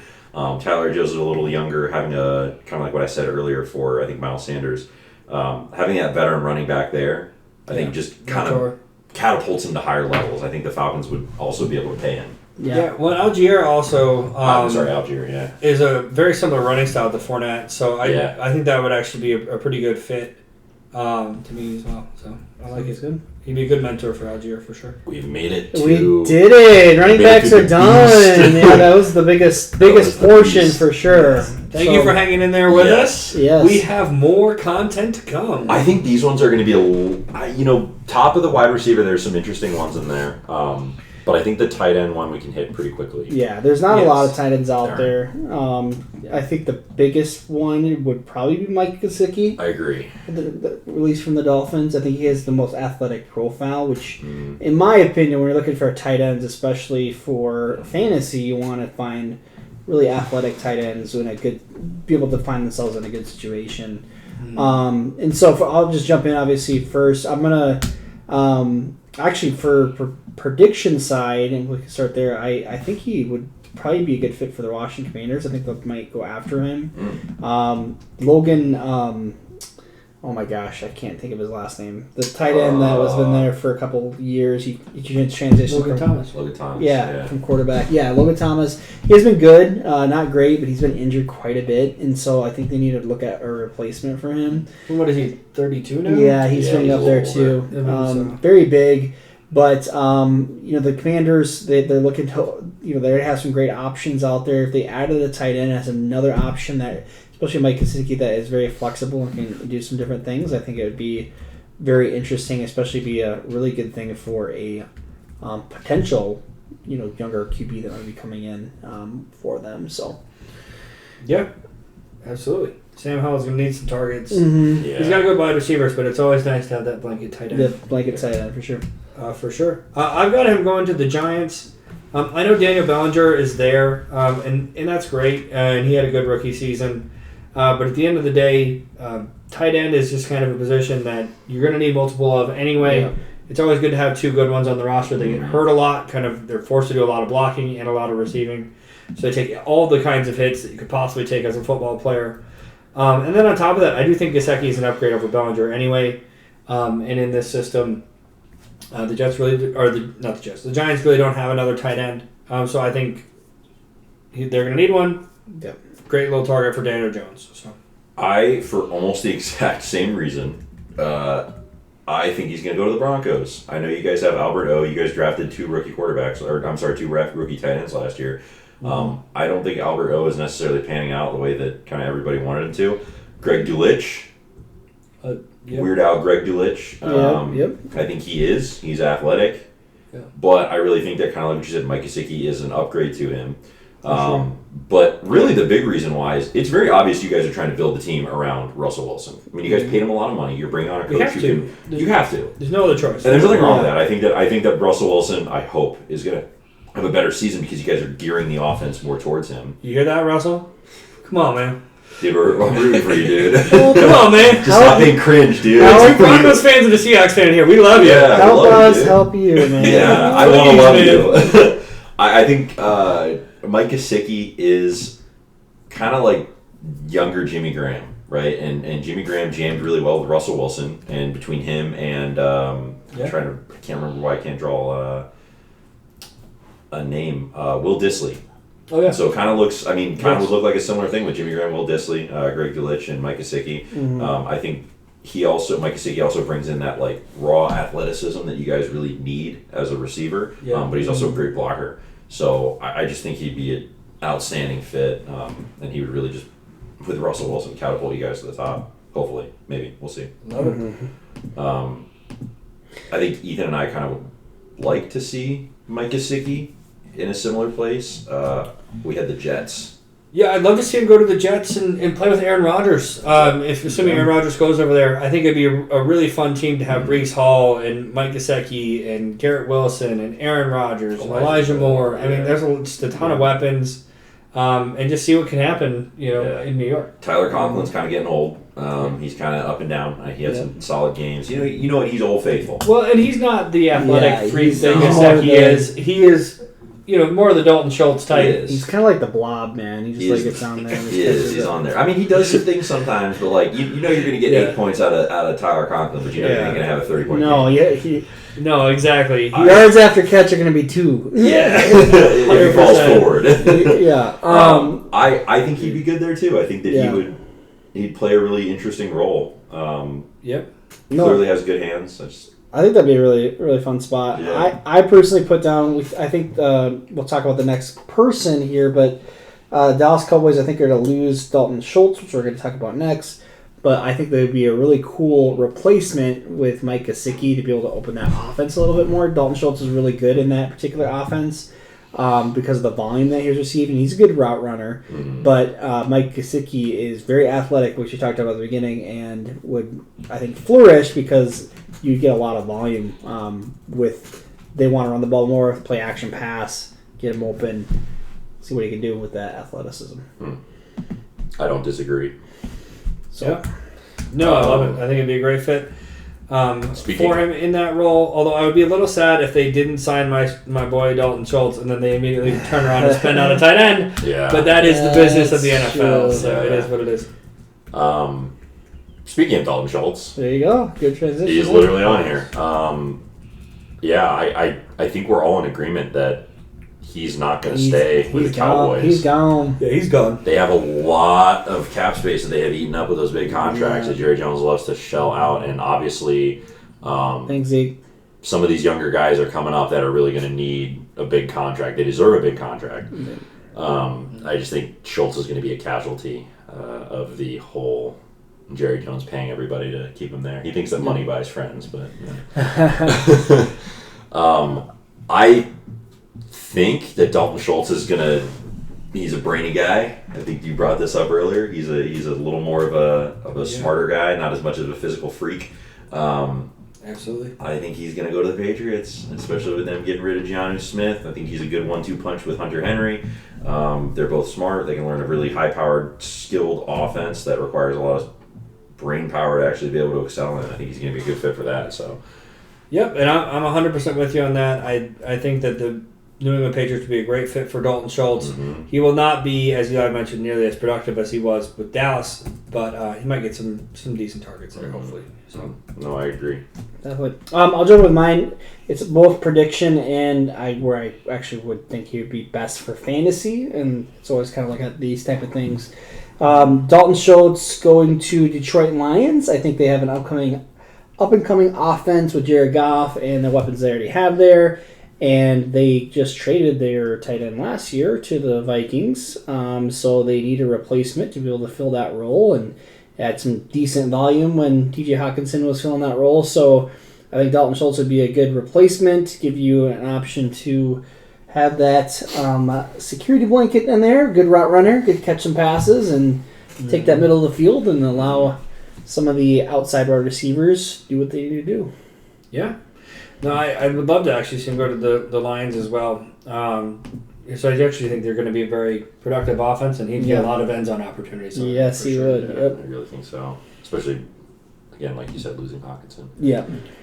Yeah, I'd love to see him replace Hunter Henry in Cincinnati. I think that he could be very productive in a very similar, style role. Or excuse me, Hayden Hurst. Not Hunter Henry, sorry. The H.H. H.H., yeah. H.H. Get me every time. Sorry, Hayden Hurst. Yeah. In Cincinnati. I think he'd be very productive in a very similar role over there. And obviously that's a very powerful and potent offense. So lots of touchdowns in that one as well. So. Yep. I think I would like to see him with the Colts. As you're going to see later, I think the Colts are going to load up on guys with the fact that they really just kind of don't really know what else to do. Like, they had a really bad season where they thought they were going to be good. I think they're going to load up and kind of spend the money that they have. I don't know why I'm blanking on the tight end that they had previously when he was there with... Molly Cox. No, Eric Ebron. Who was the other guy who was there? Jack Ebron and Jack Doyle. Jack Doyle. I think Dalton Schultz kind of plays similar to a Jack Doyle. I think it's something that they're familiar with, and I just think that it's it makes sense if they did well with it previously and they really liked him. Yeah. Why not go ahead and go as a guy who plays pretty similarly? Yeah. And then Hayden Hurst here, obviously leaving the Bengals. I've got him going to the Commanders, and I think that would be the best spot for him. Once again, just a nice blanket for Sam Howell or whoever their starting quarterback is next year. That's what I actually had too. So I was kind of betting on either Mike Gesicki or Hayden Hurst. So I think they're probably going to sign some type of tight end. Yeah, they do need to at some point this offseason because you can't just trust Logan Thomas to be healthy when he just hasn't been. Yep. I honestly have no opinion on Hayden Hurst. He's kind of been shopped around. He spent 2 years on the Ravens, 2 years on the Falcons, and then a year on the Cincinnati Bengals. I don't think that they're going to renew him. I don't think they're going to continue playing with him. He doesn't do very much. He's kind of a kind of a lackluster guy. I really have no opinion. I think that the Panthers would be an interesting fit with him, especially with the rebuild. Sure. He's, I guess, more of a blocking tight end. Yeah. It'd be a good position for him where, they're really looking to capitalize on a guy who can play dual threat where he's got hands and he can block, but looking more towards that blocking role. So I'd like to see him on the Panthers, and I think that's a good possibility that's where he'll land. Yeah, I agree. Sounds good. Cool. Tight ends are done. Tight ends are done. On to the wide receivers. I would say this is going to be the most interesting one. I agree. I think there's going to be a lot of weird opinions on here, which is going to be fun. Yes, sir. There's also a few guys who are on here who are, quite honestly, lackluster. I think the whole class they're just is dudes. the whole free agency class, especially for wide receivers, it's very lackluster for the top end talent. But there are some that are, I think, good talents that we'll talk about that could play a fantasy role in certain situations. And honestly, the wide receiver classes for the last few years have just been so good. We have really, really notable dudes coming out of these last few years. The big one that we're gonna, or not the big one, but kind of one that we're gonna talk about first is Adam Thielen. Man, it is not shocking that they got rid of Adam Thielen. I think it was something that everybody really knew was going to happen. Mm-hmm. Yeah, the cap space for a wide receiver that age, it is what it is, and so they ain't getting rid of Justin Jefferson. They would be crazy if they even considered something like that. Yeah, they would never. And then KJ Osborne has played really well. He's still young and has lots of upside, so definitely not getting rid of him. So it just leaves Thielen on the chopping block, and it is what it is. But where do you guys think that he's going to go? The Patriots. Predicted was the Patriots too. An undersized white wide receiver who's really good at route running is not currently in New England, and there usually is one in New England. Yeah, exactly. So we might as well put him in New England. Right. No, I do think that's a great spot for him. I actually had him going to the Bills just because I think he could play the slot there. And him and Diggs are going to reunite. That's a good one. Yeah, him and Diggs will reunite. Yeah. I think Josh Allen absolutely loves to throw the ball to the slot. If I'm Adam Thielen, I want to go to a place where I'm going to get targeted. Mm-hmm. I'm going to go to a place that has a shot at the championship. I'm going to go to a place with people that I like. Yeah. And you know what? The Bills fits all three, so maybe he'll give them a good deal and want to go there, but we'll see what happens. Yeah. Sounds good. Teams that you would like to see him on. I would like to see him on the Texans. I think that the Texans are a locker room that needs a vet. Yeah. Mm-hmm. There's a lot of young guys, and Brandon Cooks has made it very clear that he don't want to stick around. Adam Thielen getting brought on. He's got some experience. He's got a lot of tips for these newer wide receivers that they're going to bring on. Him finishing his career there or, spending a few years there to kind of mentor these guys and bring them up. If I was the Texans GM, that's not such a bad trade for me, and they got the cap space for him too. And no, I think that's great, and I think they certainly need a veteran wide receiver to come in and do some things. I actually have him going to the Panthers, and here's why. It actually does have it's the best fantasy spot, but not necessarily for Adam Thielen.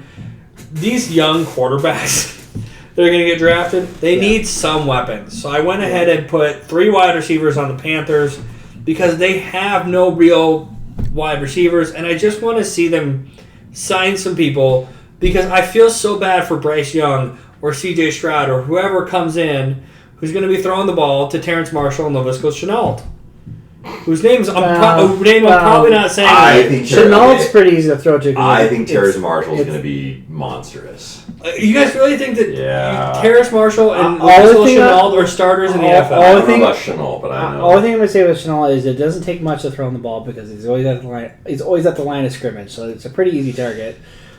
Yeah, he's more of a screen gadget player guy. I get that, but like Terrace Marshall was that third dude on the Jamar Chase, Justin Jefferson on. Like, you know, it's third for a reason, Dakota. But then, okay, Jackson Smith and Jigba. Okay, we're really gonna talk about that early on. Okay, he had the most yards out of the three. He was still the third dude. He's still the third guy. That's not the same thing. I think Terrace Marshall's gonna be solid, but I think he'd be a good wide receiver too for them. But like, you gotta bring Thielen into the slot, and then then I'll bring some other people on later, and we'll talk about that. But the Panthers need to do something. You cannot start the season with that wide receiver room and expect your young quarterback to do anything good. They're just cleaning house to clean house. Like, come on. Yeah. So, I mean, I do think they have to make a move. My opinion is, and this is a whole separate thing from what we're doing, but the Panthers have to make some moves on wide receivers. Oh, yeah. Sure. No, you're not wrong at all. Anyway, on to DJ Chark. DJ Chark, DJ Chark. Such an interesting career, DJ Chark. I love it. He's good, but he's like the worst good guy. He is a deep threat. He's a deep threat wide receiver, and when used as a deep threat wide receiver, he does really well. When he's used as a feature number one wide receiver, he does not do well because he is not that. But he is an athlete, and he's that dude that when he's in the end zone and he catches a 60-yard bomb in the end zone, and you're like, how? How did he do that? When he is running a post route, he looks like Justin Jefferson. And when he is running anything short, he looks like shit. And that is DJ Chark. Sums it up. I know. Like, to me, so put him someplace where you're going to throw bombs. I think we all agree. I'll jump on that. So I think we have a lot of agreement here. And a lot of us put Los Angeles Chargers just for the fact that Justin Herbert has an absolute bomb for an arm. He got a thing that can attach to his body. Yeah. And so I think it would be a really good fit. Just for the fact that he could just sit back there and launch. And I really do feel the offense was missing that last year with the injuries to Mike Williams a lot, and Keenan Allen plays that slot role. He was injured a lot too. Yeah. But they also had a wide receiver that got injured right away at the beginning of the year, and he was their speedster. It was, I forget who it was, but they were really missing that deep shot piece, and so I think it would be a really good, fit. It wasn't Palmer, and it wasn't... No, it wasn't Palmer. But it was, I'll look it up. It is. Yeah. Not important, but I do think they need more pieces over the top. They need to throw the ball downfield, and so I have him as the most logical landing spot. And quite frankly, I think it's the best fantasy spot for DJ Chark as well. But once again, for my favorite landing spot for him, I did put the Panthers because, please, Carolina, please don't draft Bryce Young and make me watch him have to throw at the defense because no one's open all the time, or CJ Stroud. This is going to drive me crazy. Please grab some help. Please? He's praying. Either one of those guys are praying because they're like, dear God, if I have to go to this offense and throw to anybody, my Camden hopes are over. My Hall of Fame You're hopes hoping are for a third-year breakout for Terrace Marshall. That is your best hope to having a real weapon to throw to. A snowflake's chance is still a chance. Maybe it happens. I'm not even saying he's bad. Maybe he's great, but you're still gonna need other weapons. If you don't have draft picks, you trade them all away. I have almost for the exact same reason, but little twist on that for the Rams, man. I don't think Allen Robinson's gonna come back. I really don't think that Jefferson's gonna do a significant amount on what they were expecting him to. Cooper Kupp is coming back. I think that DJ Chark would be a good interim guy if he's healthy. DJ Chark is like Van Jefferson on steroids. It's kind of like what he is, He is what Van Jefferson should be in the athletic department. I agree. And I just think he would fit really well. And Matt Stafford needs a dude that he can throw deep to, and that he can, when they're down in the fourth quarter for his comeback, that he can target in the end zone. And what a nightmare it is. You send DJ Chark deep so that the safeties have to respect it, then you send Cooper Kupp just running right underneath him. It sucks. It sucks as a defense to do that. I think if they were smart, they would get rid of Allen Robinson and say, hey, brother, It ain't working out. Yeah. Yeah. Real quick to circle back, I know it doesn't matter, but I still wanted to say it. It doesn't matter. Jalen Guyton tore his ACL in September.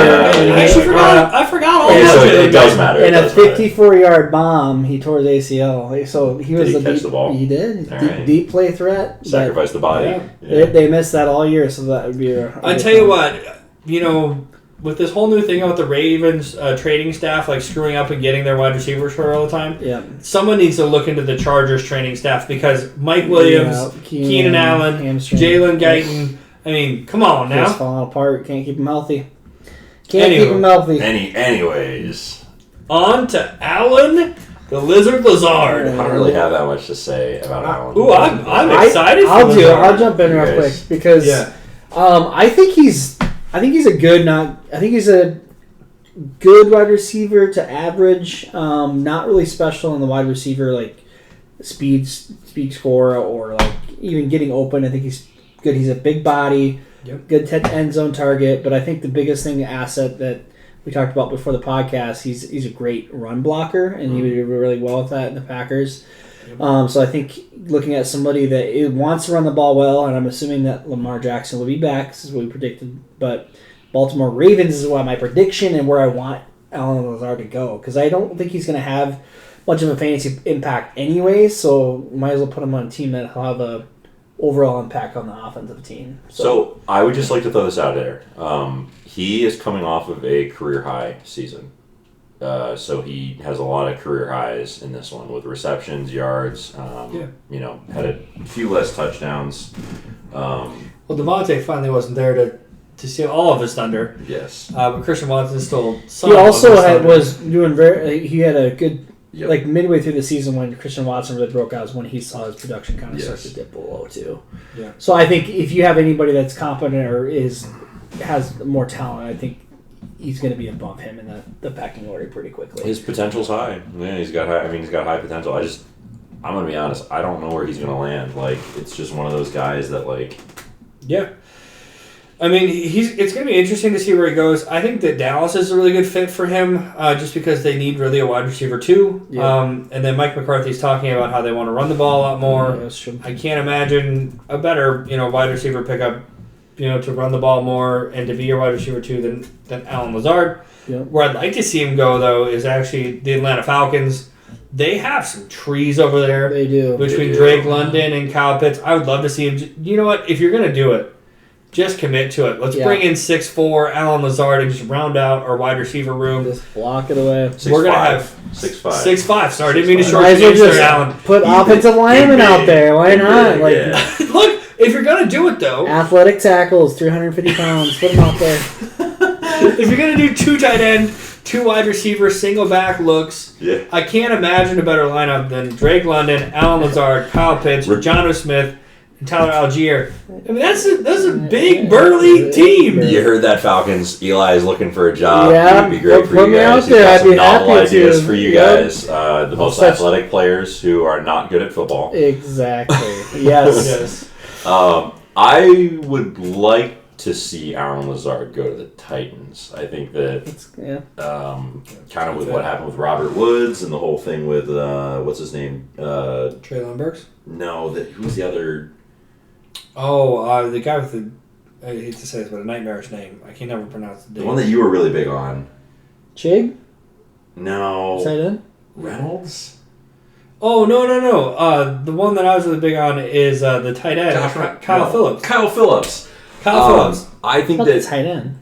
He's not tight end. He's a wide receiver. No, he's wide receiver. You said tight end. Oh, I'm tired. Slot wide receiver, Kyle Phillips. Yeah. The tight end is also very good though, but he's the one the nightmare name I was thinking of. Yeah, I think it would be cool to see him play with there. I think the fact that they lost Robert Woods, I think they'd be able to fill that spot and kind of do a little bit more. Allen Lazard's younger. He's obviously not as injury prone as Julio Jones and Robert Woods are.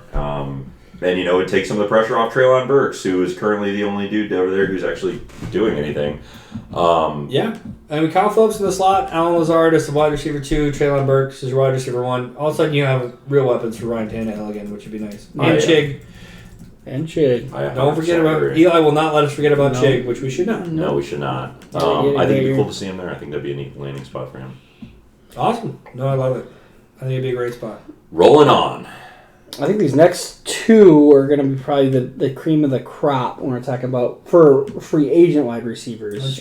Don't you dare diss my boy Miko like that ever again. I got some interesting You think things Miko is going to be above these two? I'm kidding. Oh, my. Well, Jacoby or Jacob, your boy Myers. Probably the unanimous number one wide receiver on the market. Yeah. I don't think that he is. If I was signing a wide receiver in this class, I actually might prefer DJ Chark, to be honest. Really? But I think Jacoby is he's the most well-rounded wide receiver in this whole class by a long shot. I think the Chark is a unique deep threat. I think he gets shortchanged. Granted, his numbers are not outstanding, but I like Jacoby Myers personally. I'm kind of in the same boat as Eli. I think he's going to end up on the Cowboys. Ooh, that'd be a good wide receiver. I think he's a good wide receiver too that they're looking for, that they're going to be able to get on a budget. I think CeeDee Lamb breaking up some of the coverage, because he was the number one receiver in New England. Breaking up some of the coverage on him is going to make him available to flourish.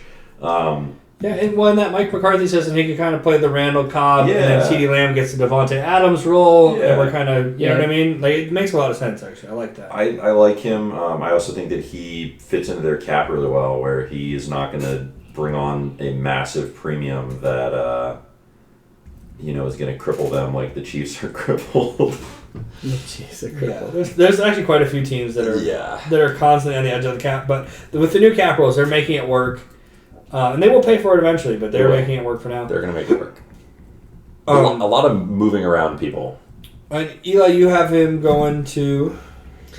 Yeah, for him, I have him going to the Atlanta Falcons. I think it was just me dreaming or thinking that they're going to try to maybe pass a little bit more and allow them to be able to do that. Really, the biggest reason is because they have the biggest cap space, and so I figured that they would want to pay... Especially if they're trying to get Desmond Ridder a little bit more comfortable and have Jacoby Myers is basically a really good route runner that can get open as a good security blanket for a quarterback, especially a young quarterback. So that's why I had him down there. We'll see if they go that direction. Just for the fact, again, Arthur Smith has a brain that nobody else can understand besides Arthur Smith. So you just shot yourself in the foot. He's definitely not going to call you an audio job. Dang it! I don't know where it's at. Close. You had a chance. Almost should have stopped. Getting that role. I've got him actually staying with the Patriots. Okay. I know that they've had their issues in the past. But they do have a decent amount of cap space to pay him. They also don't really have anybody else. Who else is going to be there? That's what I was just going to say. They do not have any other weapons. They don't. They're not super great at drafting wide receivers. No. I think that they will eventually cave and pay Jacoby what Thornton he needs is to be paid. Long, but he is skinny. He is super skinny. He is like 6'2", like $175. He looks like J.J. Nelson. If you remember for the Cardinals, the dude looked like Slender Man running down the field. But Thornton is so fast. He is really fast. He is very fast. Well, you can be when you're a stick blowing in the wind. Yeah, and he's just a deep threat. I mean, to be honest, once again, kind of like DJ Chark, who it's very similar mold in my opinion. Now Thornton is skinnier, shorter, but faster than Chark. But Thornton was the fastest people to ever run the 40s, a 4.28. Who? Tyquan Thornton. Oh, okay. I didn't know that. And he was a sprinter in college. So, I mean, he's... Well, that makes sense from his build. He is... That's what I'm saying. Like, stupid fast. It doesn't hard to move your body that fast when you at that mount. No, absolutely. Unofficial 40 of 4.21, which would have been an NFL Combine record, but it was ruled out as he ran a 4.28, the third fastest combine time. Yeah. So I mean, he was... They cheated him. He was literally like a correct start away from breaking the combine record. He was. I mean, sucks. He is really, really fast. Yeah. But I think it's a great fit to keep him as a field stretcher, to bring in Jacoby Myers back. But if a man could dream. Always can. Sign Jacoby Myers for the Eagles. I don't know how they make it work with the cap space. But I'm dreaming right now. He never touched the ball. That's not his problem. He just never touched the ball. He would touch the ball. You're telling me you got A.J. Brown, Devonta Smith, and Jacoby Myers, like... He's going to be... For fantasy, it would be good, but for the Eagles and for the Jalen Hurts, it'd be amazing. But for fantasy... For Jalen Hurts, it would be fantastic. I said Jalen Hurts. I said for Jacoby Myers, fantasy got look good. Oh, no, probably not that great. But I'm dreaming over here, okay? I'm just saying that would be a really... It's your dream, man. Right, that'd be a really fun offense to watch. It is completely your dream, man. Dream however you want. I see him ending up on the Panthers for the same reason that Ethan sees a lot of the players ending up on the Panthers. Someone's got to go to the Somebody's got to go there, dude. So and somebody's going to get paid. And I think Jacoby Myers might say, like, hey, I'll play for the Panthers with this, like, he'll be the number one dude in the room again. He would be. If he was the guy that went there. I don't know that that's going to happen, but I just think that would be cool to see. I actually put the New York Giants down for mine, and that's just because I know it's interesting. I know he kind of plays a similar role to Wandale Robinson, who got hurt last year for ACL, but again, that takes some time. Also, Jacoby can play he can play a little bit outside and stuff as well, so he can kind of mix and match. But I think the biggest thing for why I would like that is because fantasy value for Jacoby. I think Jacoby has a lot of PPR value, so you want to put him in a spot where he could be a focal point for an offense for the wide receivers, and there's not a lot of competition in New York for that, so I figure that'd be a cool spot. That would be a good spot. For sure. I think that this is the guy. I think that this is the number one. It's a debate between those two for sure. That could be between these two, but I think out of those two, I think this is the guy. You guys think that he's going to end up with the same team? Yep. Yeah. So this is Juju Smith-Schuster, by the way, for those at home, and we think he's going to stick with the Kansas City Chiefs. Eli and I. Yep. But Dakota's got different plans for Juju. I think that Juju Smith-Schuster is going to end up with the Titans. I think that he is a good foil is the word that fits it, for Treylon Burks. I think that Juju Smith has a lot of raw athletic talent that just kind of doesn't really get utilized. I think the reason why we didn't see him as frequently throughout the offseason or throughout the season is just because there were a lot of hungry mouths to feed on the Kansas City Chiefs offense. Yeah. Obviously, we have Travis Kelce. Travis Kelce's the biggest one. Yeah. For an obvious reason. Pat It's a big mouth, though. He does. Yeah. It's a big mouth. He likes to feed everybody. Yes. And he just likes to spread that ball around. I really think that Juju Smith-Schuster is looking for that place that he can call his own. He can really excel. I think the Titans are the ones that have the ability to make that happen. I think they have the cap space. I think with the fact that, again, they lost Robert Woods, I think that he's just, a little more of an experienced guy, but he's still a little bit younger, so they get a little bit more time where they can give him that contract that he might be looking for. And then he has some longevity with him. Yeah. I think it'd be a cool place to see him. Most definitely. Ideally, I'd like to see him on the Seattle Seahawks. I mean, I think we have the cap space. I think Tyler Lockett is, he had a good season last year, but he's approaching the point where he might be getting a little old. I think Juju would actually be great on the Seahawks. I think that's a really good fit. I think he's young. He's about the same age as DK Metcalf, so he's got the experience. Geno Smith likes to pass the ball. Definitely would encourage him to pass the ball more. And his ability to slot and block. Yeah, he blocks really well. He can do it all. I'd love to see him on the Seahawks selfishly. But there's another player that we'll talk about later who I'd also like to see on the Seahawks. So either one I'd be happy with. Yeah, sure. And I've got him going to the Ravens. I think that the Pittsburgh Steelers kind of did Juju dirty a little bit. I'm not going to lie. And I would love to see like a little bit of Juju revenge coming back around for the Baltimore Ravens. I think it'd be kind of fun. For the Pittsburgh Steelers. I'm tired. The Pittsburgh Steelers did him dirty a little bit, and I'd love to see him go to the Ravens and get a little in-division revenge. Yep. And I think the Ravens also be a great fit. He's a great run blocker who loves to play, inside. Lamar loves to throw the ball over the middle, as we've talked about a bunch of times. Juju catches the ball over the middle really well. He run blocks really well.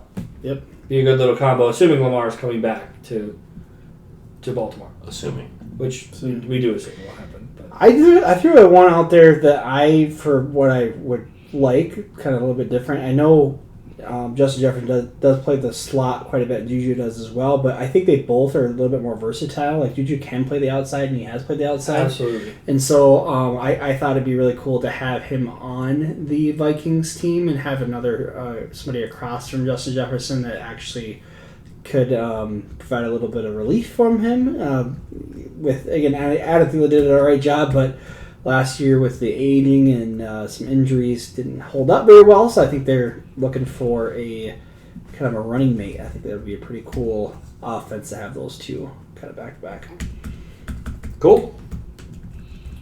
Most definitely. Jarvis. Jarvis. We'll make it quick here. Landry. Yeah, real quick. I'm going to do the Buffalo Bills for Jarvis just because they need a slot wide receiver. I think he's a veteran. He can block, and he'd be a good asset for place kind of Cole Beasley in that role. Yep. I chose the Cardinals for the exact same reason because I think that they are really starting to hurt on wide receiver talent. It's been very clear that DeAndre Hopkins is seeking other employment elsewhere. Now that Kingsbury is gone. In Thailand. He's in Thailand, but he's gone. He ain't coming back. I'm sure he's just visiting. He's having a great time. I just think Jarvis Landry would fit in really well there.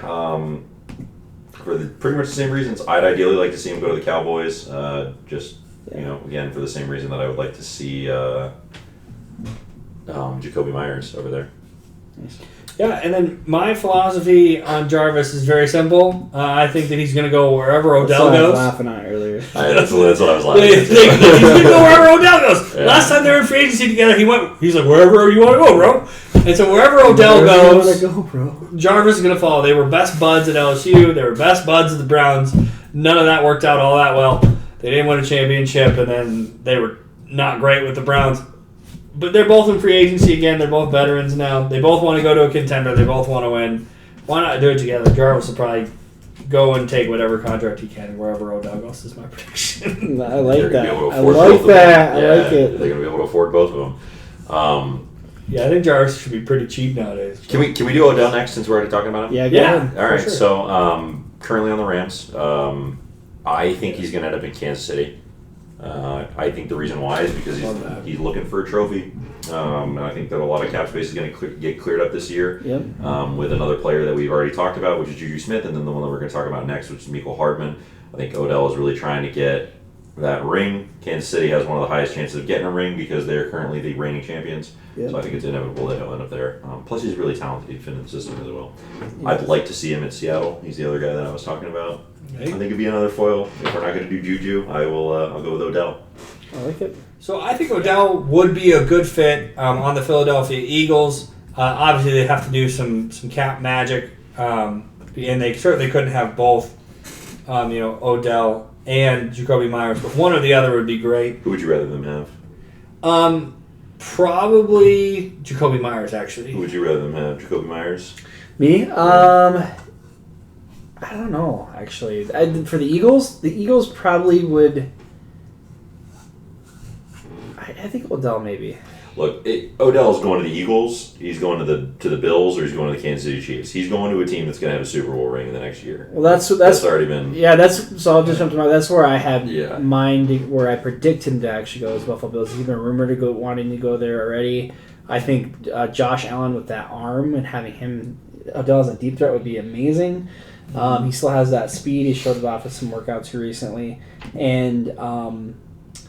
What's his face? Oh my gosh, the wide receiver that was hyped up this year. I can't remember his name because I try to block it out in my head. Gabe Davis has had all this hype, hasn't pulled through for the team besides that one amazing playoff game, and so I think they need to add some more talent for Josh Allen. Most definitely. Oh, and then the place I want him to go, or would like him to go, actually, would be Dallas Cowboys. I think it'd be really good for Dak Prescott to have.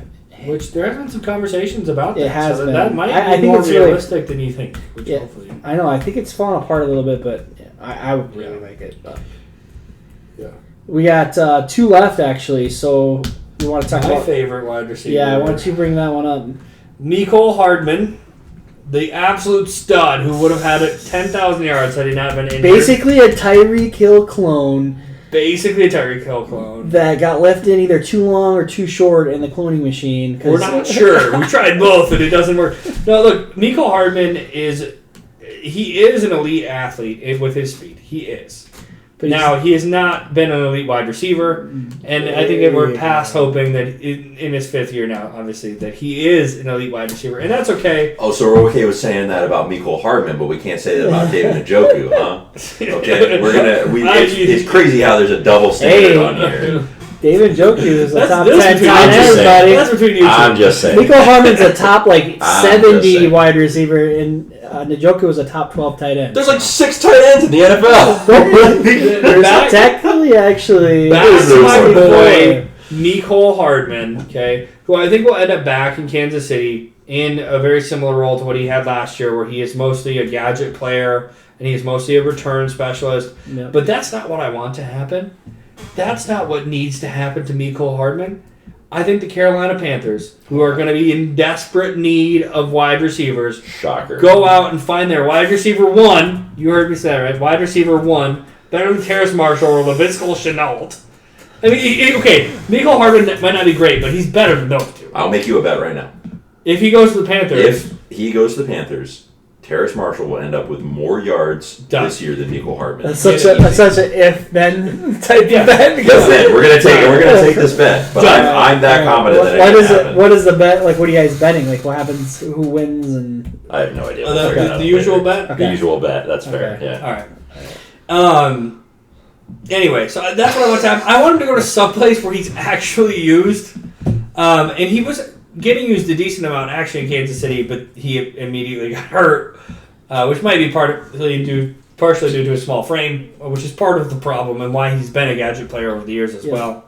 But maybe he can put some meat on over the summer and come back ready and ready to go. So I think that he's going to go to the Bears. I would like to see him on the Bears. The reason why I think that he's going to end up on the Bears is because he tweeted, and I quote, side eye, side eye, side eye at David Peters Jr. when he shared a clip of him catching a pass from Justin Fields at Georgia. He also tweeted Interesting. Oh yeah. Sounds like a poetry slam when you were reading that. Big fan of DJ Moore also. So I think that he wants to go to the Bears. Here, look. Justin Fields played at Ohio State. Look at this. I have the video up. Did Mecole Hardman play at Ohio State? Yes, sir. Oh, that's No. This is Georgia, dude. Look. Well, it might be the Georgia. No, Justin Fields and Mecole Hardman Jr. Look at that. Maybe Justin Fields transferred. I didn't know that. Did Justin Fields transfer? I have no idea. I just know that there. I'm looking at a video of that. So, I think that the writing is on the wall right now. I think that if he gets released by the Chiefs, which it's kind of likely, I think that he's going to end up going to the Bears. Nice. Well, I think that. Justin Fields did go to Georgia before he went to Ohio State. Yeah, that's why. Okay, he got a pass from him in a video which they shared. I love it. Yeah, just saying. I just threw a name out there. I had a really hard time placing Mecole just because I don't know. He's such a gadget player. He's not he is a wide receiver, but he just doesn't play that traditional wide receiver role. Even as a speedster, it's just a little bit. He does a lot of gadgets. I put him on the Ravens just because I know they have some speed on the team. Devin Duvernay being one of them, but he has been really injured, and obviously Mecole's been injured too. But very inconsistent. Yeah, very inconsistent. And then they just want speed if Lamar Jackson stays because Lamar Jackson loves to throw the deep ball, especially when he scrambles around. He likes to chuck it up or to have somebody take a slant to the house, and so. Mecole would be a nice little option for them to kind of create some offense. Mm-hmm. Yep. I think that'd be interesting. Completely agree. If Lamar stays. Okay. Excellent. All right. I think the last one, the piece of resistance. Let's make this quick. Let's make it easy because I think we have some consensus here between a few of us. Yeah, you guys do. You guys are all across the board. That's crazy. I didn't even see that. DeAndre Hopkins, who is not currently a free agent. He's not a free agent. However, he has been allowed to seek trades elsewhere. He also has mentioned that he is okay with going elsewhere. Yeah. I think that he is going to go to the Colts. I also would like to see him on the Colts. I agree. I think that they have the money. I think that they're about to invest in a quarterback with this low round pick, or this high pick. I also think that Michael Pittman can't do it on his own. I think that they've relied a little too long on him to do things, and he just, doesn't have anybody out there for him. He had a decent rookie campaign, but he's not exactly going to elevate whatever quarterback you bring in. And I think if we've learned anything over the years, what we've really learned is that if you are drafting a quarterback, get him some weapons. Yeah. Look at what happened with Josh Allen and Jalen Hurts and, Trevor Lawrence. I mean, like, all of them needed weapons before they were successful. Even decent weapons. Yeah. And so to me, it's like, if you're the Colts, spend a 4th-round pick, get your rookie quarterback. Yes, a weapon that won't last long, but at least it's someone for him to learn the game with and will teach them how to do it. And he's really, I really think the thing is he will make everybody else on that offense shine, because who are you going to cover first and foremost? Yeah. You're going to cover DeAndre Hopkins, man. And when you leave DeAndre Hopkins double covered, you got Michael Pittman, you got Mo Alley, you got Gigantor with the boat feet. That being said, there are a lot of other places DeAndre Hopkins could go, so don't let our conformity, fool you to the fact that there are lots of landing spots that would work. I do not conform. And Eli will tell you I will not take that but you're where you'd like to go is so Pittman. biased. It's where I want him to go. It's not where he's going to go. Where do you want him to go? Where I think he's going to go is not the Colts. I think New England would be a good landing spot for him too. With they need a pass catcher. Obviously, Jacoby Myers is probably going to walk. We just talked about that, and they need to have somebody there to be able to catch the ball. So they have. I agree. Literally nobody there at this point. But the only thing about the Patriots is that Bill O'Brien is the person who traded him away from the Texans, who's currently the offensive coordinator of the That's when he was a GM and dumb, so he has no control over the team. He doesn't, but does Hopkins want to go play for O'Brien? He's not playing for O'Brien. He's playing for Bill Belichick. All right, anyway. And then my wish is the Denver Broncos trade Cortland Sutton, kick him to the side, and go ahead and get yourself some DeAndre Hopkins for a 4th-round pick. I love it. If the trade tomorrow was Sutton in a 4th for DeAndre Hopkins, I don't think there'd be I don't think that there's any. I would be dancing on the table. That would be like, no, we're not doing that. I would be dancing on the table. DeAndre Hopkins is supposedly going to go for a 3rd or a 4th. Dude, I would trade. So Sutton and a 3rd or a 4th I would for Hopkins dance on the table. I would dance on the table. I would I would encourage the Seahawks to do the exact same thing. And they actually, the Broncos, there's this news article that came out. They're rumored to be shopping their wide receivers, actually, Sutton and Jerry Jeudy. Yes, not for cheap. They said that we're not. It's not a fire sale, but at the same time, no. But if you're trading for DeAndre Hopkins, you're not trading for cheap. I would rather have DeAndre Hopkins than Cortland Sutton. Just saying. Yeah, for sure. I think anybody in their right mind would, and that's not even a shot at Cortland Sutton. No. And I would take some shots at Cortland Sutton, give him the chance, but I won't. I'll save that for another day. Please. I just gotta say, with eight games that he missed, or what was it, 6 games that he missed? It was something like that. A decent chunk of the season. 700 yards. That ain't nothing to sneeze at. So that's true. But every time you looked at him, it looked like he could not get away from the defender. Like his separation was basically negative. You know who he reminded me of is Des Bryant. Not like prime Des Bryant, like later in your career. Just a big body guy that can just box people out. But and it's like he's still catching a lot of passes, yes, because you can throw him open if you're good. Yes. But like the fact that you have to throw him open there all the time. I don't like those wide receivers at the beginning of their careers, maybe, but like I obviously prefer people that can just get open. Wow, I like wide receivers. Really, you like wide receivers that gets open? I like wide receivers that get open. Well, no, but that's just something that people. The target is the big guys. The big guys with the. Then why are you so in on Michael Pittman? Because he can get open. I will give you the stats to show that how much he can get open. I didn't mean to touch that. Yeah, you want to. I view him more like. How dare you poke at Michael Pittman? You want to look at? No, I don't want to argue. Not a sponsor. Reception Perception. Matt Harmon. Matt Harmon does really good work, and Michael Pittman was one of the top receivers in reception perception last year. Reason why. You can have all the stats going for you. It's not stats. It literally shows how often he can get open. But he didn't have the performance. Well, that was 2 years. That was 2 years ago. Those stats are. I will say Matt Ryan crushed Michael Pittman's fantasy value. And he still is a top 20 wide receiver. Yeah, that's true. Anywho, I would have liked him to be more. I think we all would. Let's hope the Colts get someone actually good at quarterback. We'll see what happens. Yeah. Anyway, thank you guys for sticking around for the extra long episode. We really appreciate it. like us down below and subscribe if you would, if you guys want to get more content. Also, follow us on Twitter. Just look up the Fantasy Play Callers on Twitter. There's one account for each of us there. Yep. And we're looking forward to getting to spend some more time with you guys in the future here. And thank you so much for being supportive of the channel. Thank you so much, guys. Bye. Good seeing you.